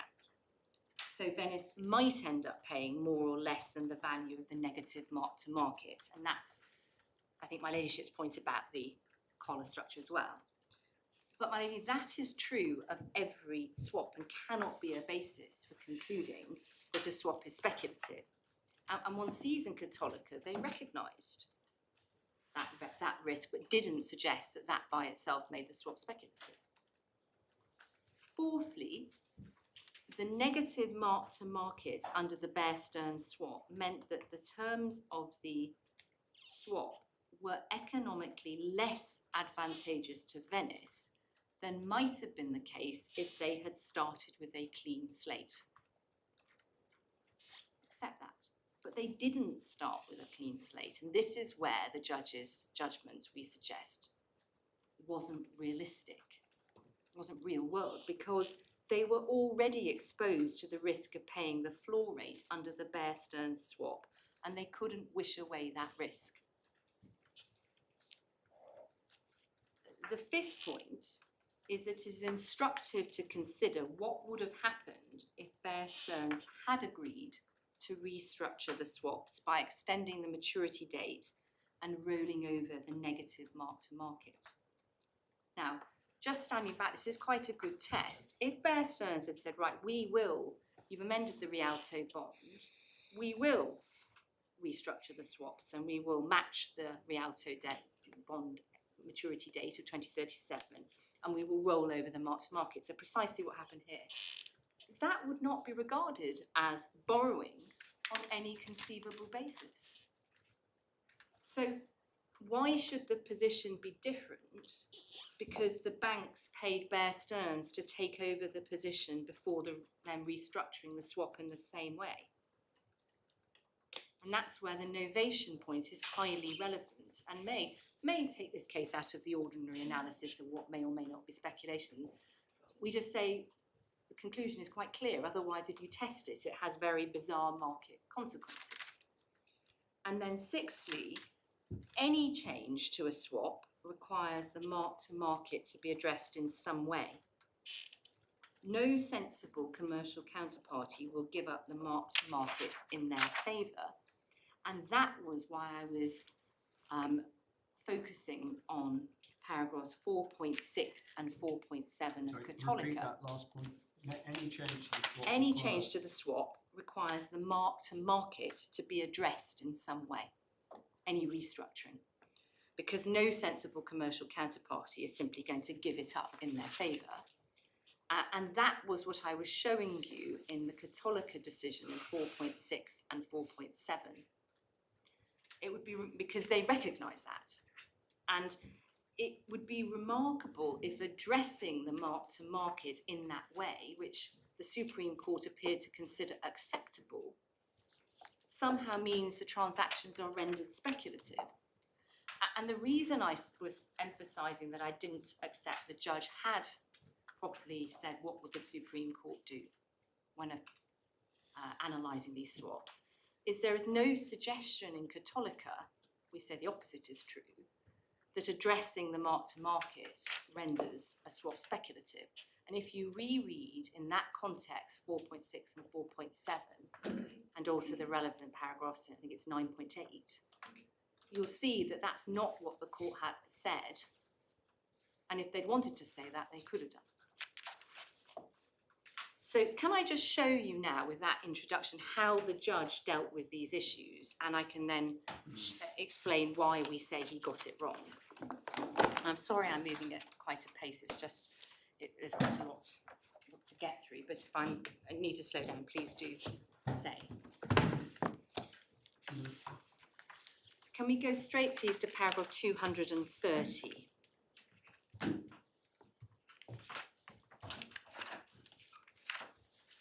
And please, could you read that paragraph?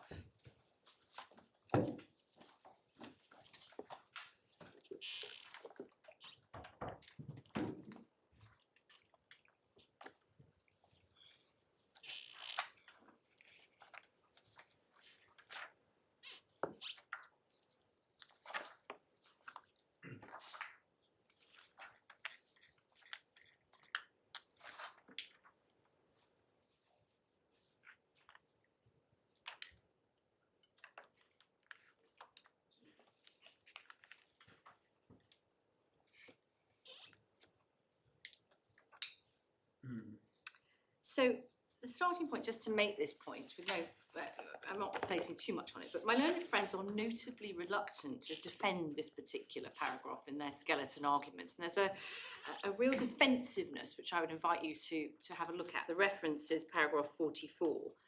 It's said to be only one component of the detailed processes of reasoning that supported the judge's conclusions. Now, they're right to be defensive about this paragraph because it highlights two fundamental errors of principle. First of all, it misanalyses the legal and commercial effects of the contracts because the payment of the novation fees by the banks to Bear Stearns cannot be described as borrowing by Venice. And of course, Venice may have had to pay more or less than the negative MTM, depending on how interest rates moved in the future. But that's true of all swaps, and it can't render every transaction speculative. The second fundamental error of principle in this paragraph is that it overlooks the fact that the Bear Stearns swap was not speculative, and nobody has suggested it was. So the negative MTM was a non-speculative risk to which Venice was already exposed. And it can't be transformed into a speculative risk simply by reason of the swap being novated from one bank to the other. And there is nothing in the judgment which engages with that point, and there's nothing in my learned friend's skeleton. To suggest that an ISDA transaction entered into on ISDA terms of novation would transform a transaction that is valid into a void one is hopeless, but it's not actually even engaged with. The other point to make about this paragraph is that it has an air of unreality about it with respect to the learned judge. The idea that Venice might never have had to repay the Bear Stearns money at all in the financial climate in which this was entered into, and looking at it even ex ante, it is a very strange suggestion. And in my respectful submission, the fundamental errors of principle cannot be sidelined in the way that my learned friend, I think, is quite keen to do. And that's because they undermine the entire analysis. And secondly, the unreality of it, I think, is partly because the judge did an exercise of trying to analyse and bring order to a series of different cases and to try and correlate them all, when that isn't even the system under Italian law. So, my lord, can I look at the detail now to make good those submissions? So, starting with paragraph 222.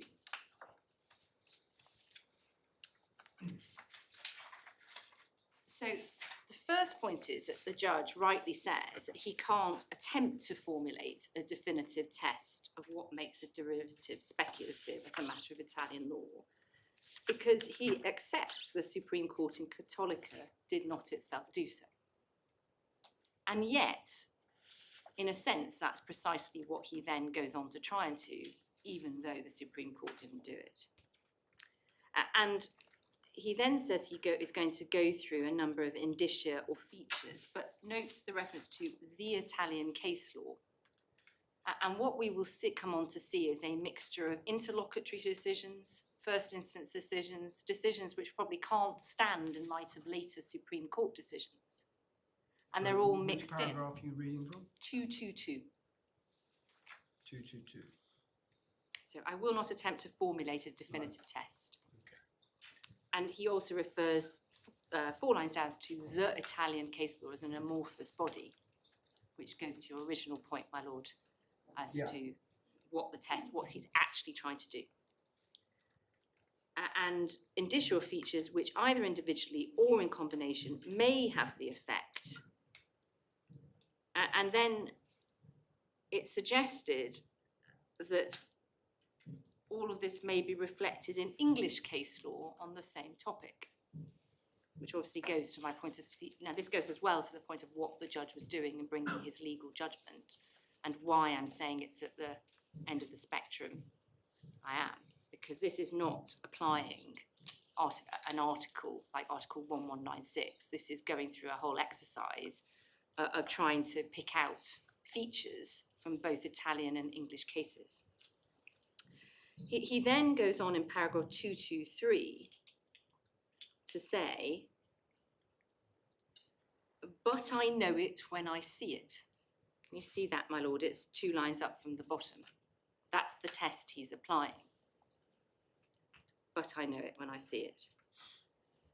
Which, with respect to the judge, is quite remarkable, because it's not like an elephant, and his own judgment rather shows that one really doesn't know it when one sees it, if one goes through the exercise that the judge has done, particularly when in Cattolica it wasn't clear what it was.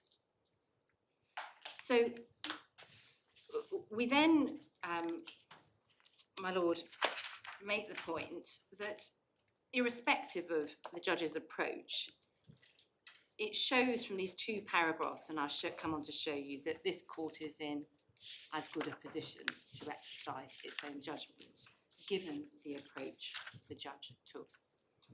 But in fact, we also say that it's quite clear the judge got it wrong and applied the wrong test. He doesn't say that he should here be looking to see what the Supreme Court would have done. He tries to go through lots of different cases, which isn't right, particularly in the Italian system. And we say he got it wrong. And the final point on this paragraph is that the judge's approach, and we say he fell into error, with no disrespect to my learned friend, because his approach appears to have been driven by how Venice suggested it should be approached. And if we could please go to the supplemental bundle at tab 5.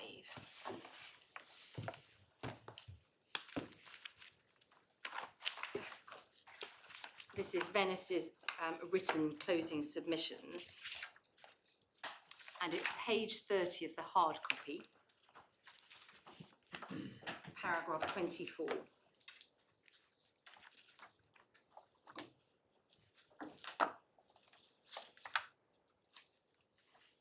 So the core submission was there is a remarkable convergence between the English and Italian definitions of speculation.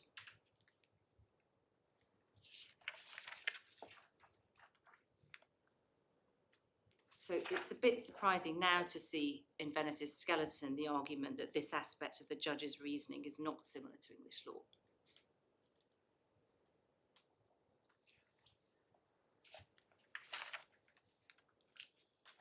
But we say to my Lord Justice Mayles, this shows the difference between the Prato case and the approach taken and the article in question. So, my Lord, can we then go to paragraph 224 in the judge's judgment so I can work through it with the court? So, under the heading with that introduction as to what the judge is planning to do, were the transactions speculative? And the judge says that Mr Cox, King's Counsel, commendably cut right to the heart of the matter. And what he regards, the judge, as the critical speculative feature of the swap appears to be the fact that the terms of the swap had been structured so as to cover amounts which the bank had to pay to Bear Stearns to close out the Bear Stearns swap.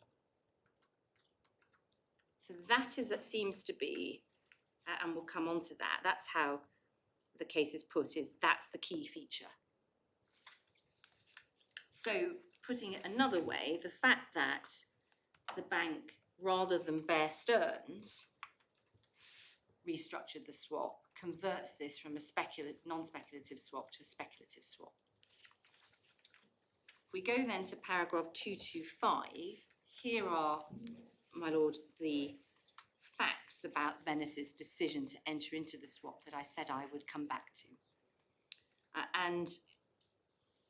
You see here, first of all, subparagraph 1, that Venice wanted to restructure the Rialto bond, to lengthen it, in order to realise savings and free up its budget, and also to obtain protection through an interest rate swap against the risk of a significant increase in interest rates over the extended duration of the bond.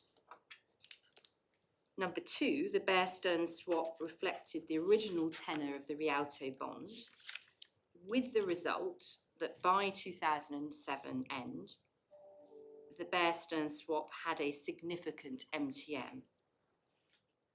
And Bear Stearns was also entitled to additional fees as the price of unwinding. So that is the landscape already.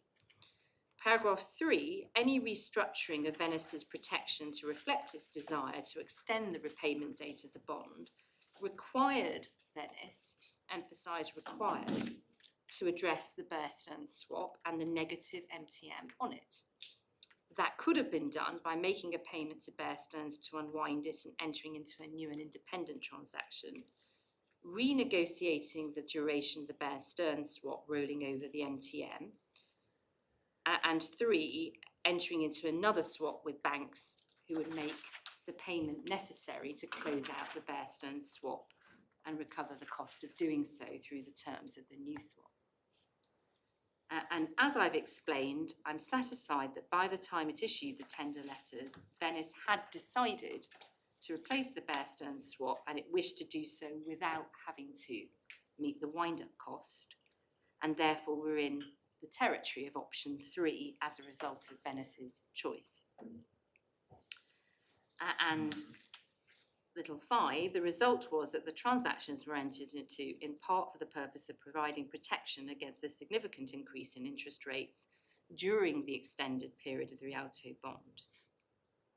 So, just pausing here before we get to 6, what you see here is the landscape was negative MTM, borrowing already in place, Venice no choice really but to, or wasn't going to exercise a choice but to enter into the swaps with somebody else that rolled up the cost of the swap already in place. And none of this is challenged on appeal. Now, the restructuring of the bond, therefore, was plainly beneficial to Venice. Venice obviously obtained protection against the significant rise in the variable rate under the bond over its extended term on the judge's findings. And none of that is suggestive of speculation. It's a classic description of hedging. nothing speculative about this at all. If you read it 1 to 5, the test of I know it when I see it, there is absolutely nothing speculative about this.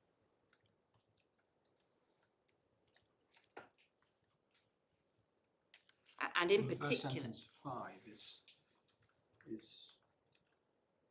demonstrates that point, really, doesn't it? it does. It does. And on the judge's own findings, my lord, that's what's so significant. Once he's found that there was already a negative MTM that had to be part of the restructuring, and without it, Venice would be left with a swap that wasn't aligned to its already restructured borrowing, and that there was no question of Venice paying off Bear Stearns, then you're left in a situation of you're clearly trying to hedge what you've already done, you're not speculating.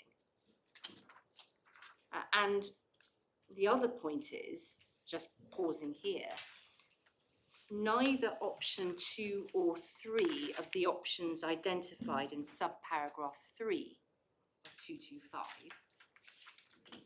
involve any form of payment from Venice. That's the whole point.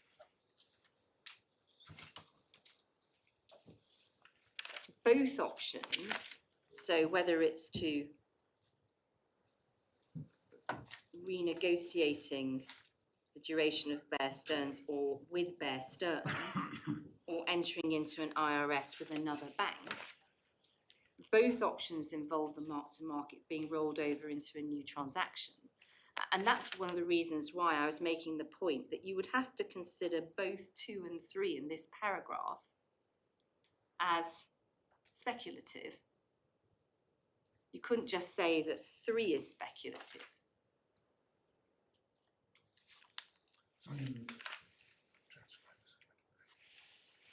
I'm being passed a note that the transcribers would like a break, but there's only 20 minutes to go. 20 minutes to go to lunch. We weren't asked whether they wanted a break or not. I mean, I think I don't know if there's anybody here. I think it's all done remotely now, isn't it? So it's not a case of transcribers being in court and needing That's 5 right. minutes or something. May I apologise, but carry on. Yeah, I mean, I was going to say, I'll say it now, is that the live note transcript is quite a way behind your submissions. Right. So it's not helping in terms of following your submissions as closely as one would like to. I mean, we're fine because we'll have a transcript.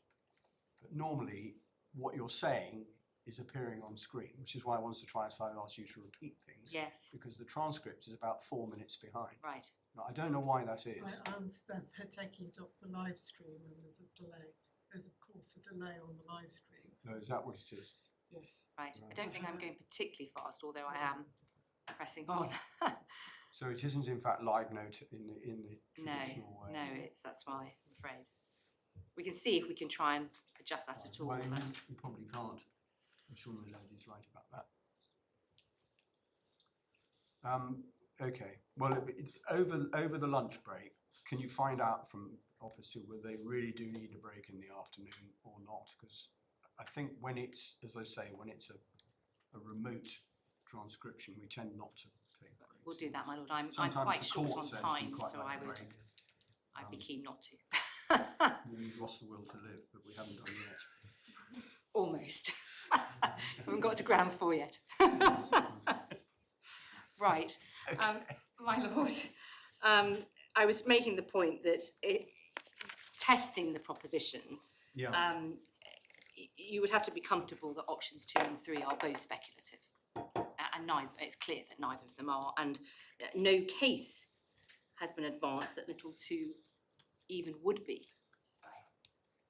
And that's significant. So, and as I said to my Lady Justice Falk, if it's right that this is indicative Little of... 2 would have been renegotiating with Bear Stearns. Exactly. And your point there is, well, if it wasn't speculative before any renegotiation, what is it that suddenly would render it speculative? Well, there's 2 points. The first is that, exactly, my lord, but the second is it's not suggested that renegotiating with Bear Stearns would have led to the swap being speculative. The case has advanced to that effect. And yet the mere fact of doing exactly what Bear Stearns would have done. Well, if Bear Stearns had said, yes, we're prepared to renegotiate the swap, but only on the basis that these terms are renegotiated in this way.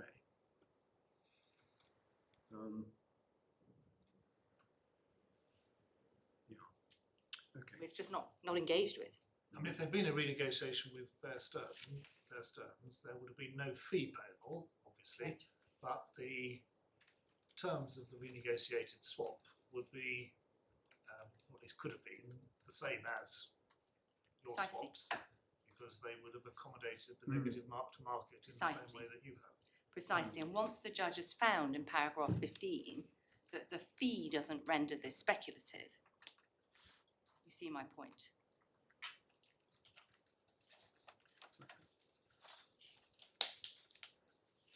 And my Lady Justice Falk exchanged with me earlier, if this does amount to speculation, then it means no swap could ever be restructured, which Cattolica does not suggest. So it's difficult to align where the judge gets to based on the Supreme Court decision he says he's applying. And then we come to 6. Now 6 is the beginning, we suggest, of the issues we see creeping into, and why I say that the judge, and I use the word cautiously, misanalyzed the swap. Because what he proceeds to do here, having made the various findings of fact in 1 to 5, is he analyses the rolling over of the negative mark-to-market as if it were a discrete and separate part of the transaction, which had some different freestanding function. So it's like he's slicing and dicing within the swap.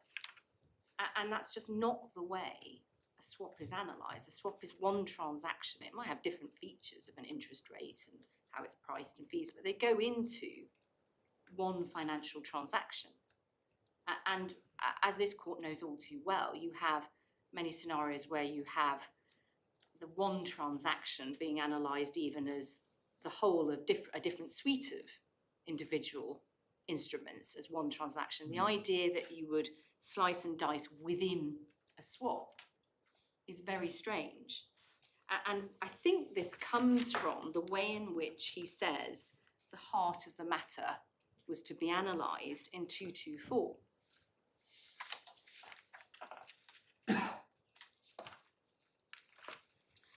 And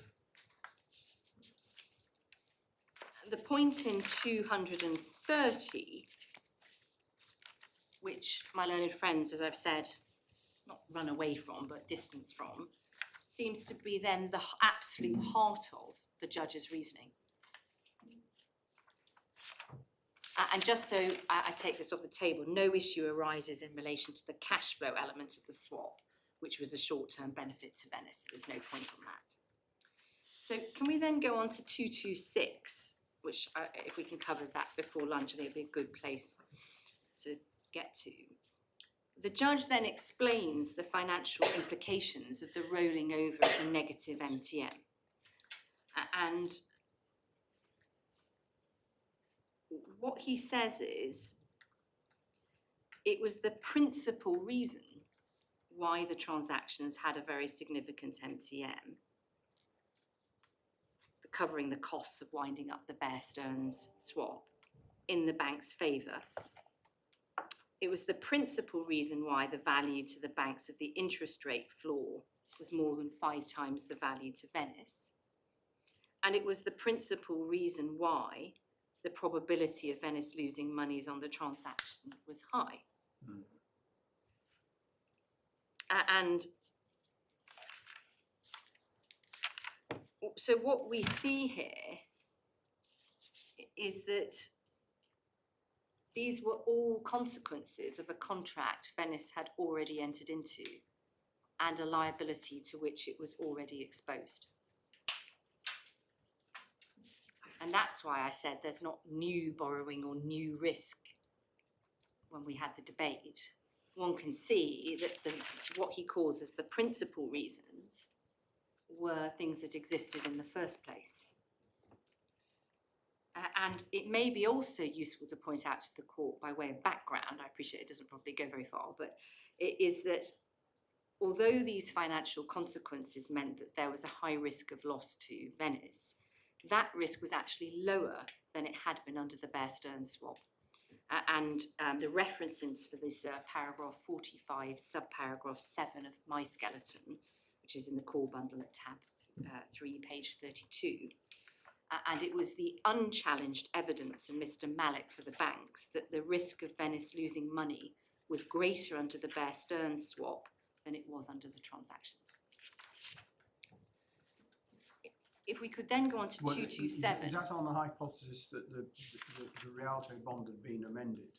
I think that's right. So if they hadn't been able to renegotiate with Bear Stearns and hadn't been able to get another bank to take over the responsibility, and they'd gone on with the existing swap, then it would have been loss-making, more loss-making than the swap with your clients. Is that the point?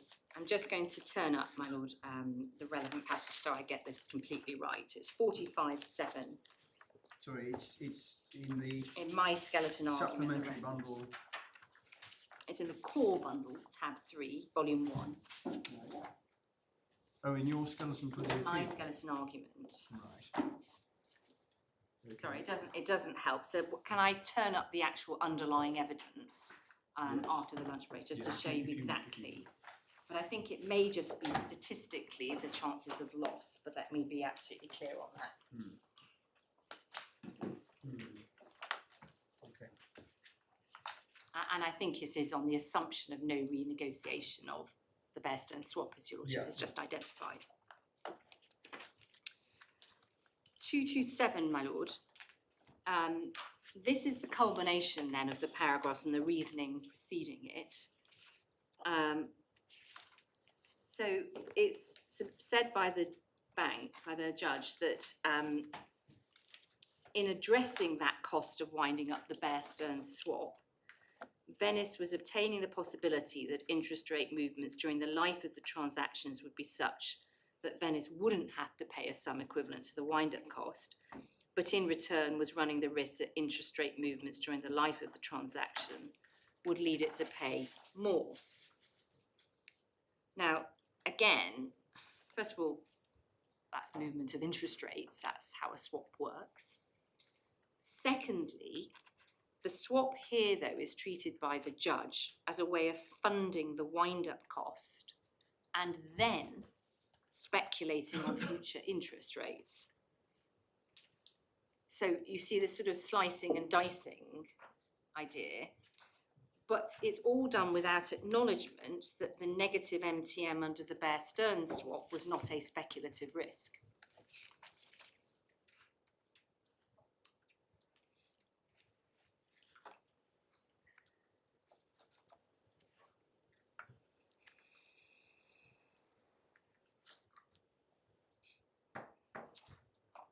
Then paragraph 228, the learned judge addresses the other consequences to the transaction of the winding up the Bear Stearns swap. Now, there are two important points in subparagraph 1, if I can just take them individually. The judge in the brackets accepts that important terms of the transactions were determined by the terms of the Rialto bond, but says in the beginning of this paragraph that other terms were materially and financially different. Now, just pausing there, the terms that he accepts were matching or correlative were the crucial features of a hedging swap. So you've got the notional amount, amortization rate, maturity date, interest rate received by Venice. So on the judge's findings, the effect of the new transactions was that the bank had committed to paying Venice exactly the same amount of interest as Venice was required to pay under the bond. I showed you that in the novation confirm. Now, the judge seems to be troubled here by the fact that the cap and the floor were not determined by the Rialto bond, and that's the first sentence. But they never will be, because the cap is to set, its function is to set an upper limit to the interest that Venice would have to pay if interest rates are to move in the future. And the function of the floor is to set a minimum rate payable under the swap, so Venice has certainty as to its interest rate exposure. And the level of the cap and the floor will therefore depend on market rates, not on the Rialto bond. You then have... Isn't he saying that the particular choice of the level of floor and cap in this case was determined not solely by market rates, but by the existing terms of the Bear Stearns swap? Well, I think he is, but in a sense, it's not clear why that would make a swap. Because that's how the negative mark-to-market was Yes. taken into account. Yeah, but it's not clear why he's troubled by the fact that and he says they're not determined by terms of the Rialto bond, whereas everything else is. But it's not clear why they needed to be, is my point. Well, they would never be. Exactly. Even if the Bear Stearns swap had stayed in place, the floor rate under the Bear Stearns swap would have been different from the Exactly. from the Rialto bond. Exactly. And that's why that aspect of it was never going to reflect, even if it was a hedging transaction, the whole if you like, the price for the bank providing the hedge is that if the price goes through the floor on the variable rate, equally if it goes, of course if it works the other way, that's the bank's disadvantage. But if the rate goes below the floor, then the customer pays the floor rate. Exactly. But that's the essential That's point. every collar swap, isn't it? That's right. That's why I'm saying to you that the fact that that feature is identified as a problem, which leads to the conclusion of speculation, is very hard to follow, and particularly when you see the acceptance of the high degree of correlation between the amended Rialto bond and the transactions. And I'll come on to develop this, but if I could just ask you to keep that point in mind, because of course it's relevant when we come to look at the consob determination, which we say is what the judge should have applied, which requires a high degree of correlation. And we say that finding's relevant, and the floor and cap point are complete red herrings to the exercise. I mean, to be clear, he's right that the floor is different to what it would have been if you weren't rolling over That's right. the negative MTM. That's I mean, right. if you took that out of the equation, the choice of the cap and the floor, they interrelate, don't they? They do. They do, but the reason I made this submission, and I haven't made it very elegantly about unreal, is that you can't take that out of the equation because that's the factual pattern. And so if really where the judge gets to, that's the nub of my criticism really, is where the judge gets to, if you logically follow everything through, is the mere fact of restructuring a swap renders it speculative. And secondly, even if there's no case that the prior swap was speculative. And that's not what Cattolica says. And it's certainly not what the Council of State say. So, and it's a very extreme position, but it also doesn't require, bluntly, all of this analysis if that's the conclusion, because you don't have to get into any of these features. So the whole indicia of speculation is a pointless exercise if that's the nub of it. And standing back, that would be an incredibly radical, I mean, I'll address you on it briefly. I appreciate that Court of Appeal regularly gets told that there are terrible market ramifications, but this time it is actually true. If actually what's going to be said here is that English law governed ISDA transactions can't ever be restructured, and local authorities therefore will just default. Well, that's in a sense the implication from the point that he makes a 224, isn't it, about Yes. Mr Cox cutting to the heart of the matter? Yes, Because if you restructure with another bank, by definition, that other bank is going to charge you exactly. somehow for the cost of restructuring. That's right. And the passage I showed you in Cattolica, not the clearest statement, but I suggest the case isn't as clearly drafted as it might be had maybe they known it would be the subject of this sort of debate, doesn't suggest that the bank's fee is ever going to be, or closeout cost is ever going to be the essence of speculation. It's surprising if it was. And I would say to you, I don't mean to bang on about this point, but it does put in context that statement then in the judge's paragraph, I think it's 223, I know it when I see it. Because if really what he means is the fact it was restructured means I know it's speculative, that's really what he ultimately gets to.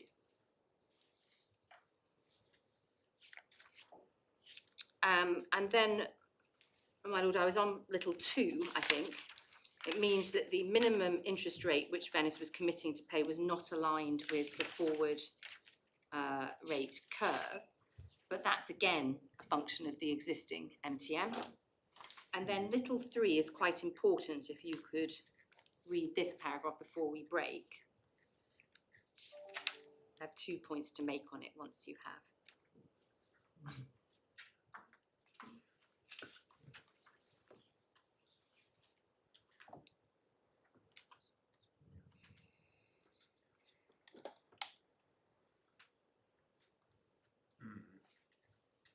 So my 2 points are, first of all, the judge concludes that the risk of paying interest at the floor rate whilst receiving the lower rate didn't arise under the Rialto bond. But as we've already debated this point, of course it didn't. The Rialto bond was a variable rate bond, and so Venice would only ever pay the relevant variable rate. And every hedging swap gives rise to the risk of paying a rate under the swap that is different from the underlying borrowing. Even a plain vanilla swap would have resulted in that risk. Second, the risk of paying at the floor rate whilst receiving a lower rate already existed under the Bear Stearns swap, and the risk is not new. And it wasn't speculative, as I have already said. So that takes me to 229, which will take a little bit of going through, because this is where the judge, if you just, before we break, cast your eye over it, you will see in brackets that the judge tries to reference his sources for his conclusions. Yeah. And you see the consob determination and then various decisions cited, and sometimes a mixture of English and Italian cases, and sometimes with respect to the judge and my Lord Justice Mayall's cases that don't seem particularly on point, like the UBS case, into the conclusion. So this is the exercise that we say, A, shows the judge got it wrong, because I'll show you some of these decisions, but in any case aren't limited to Supreme Court material. And secondly, shows that he was exercising in his own legal judgment in conducting this type of exercise and trying to discern principles from it.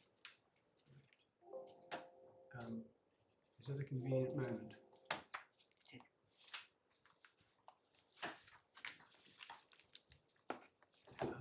There's been an email from Office 2. I'm just something from my clerk saying, very urgent. Is the court content with this?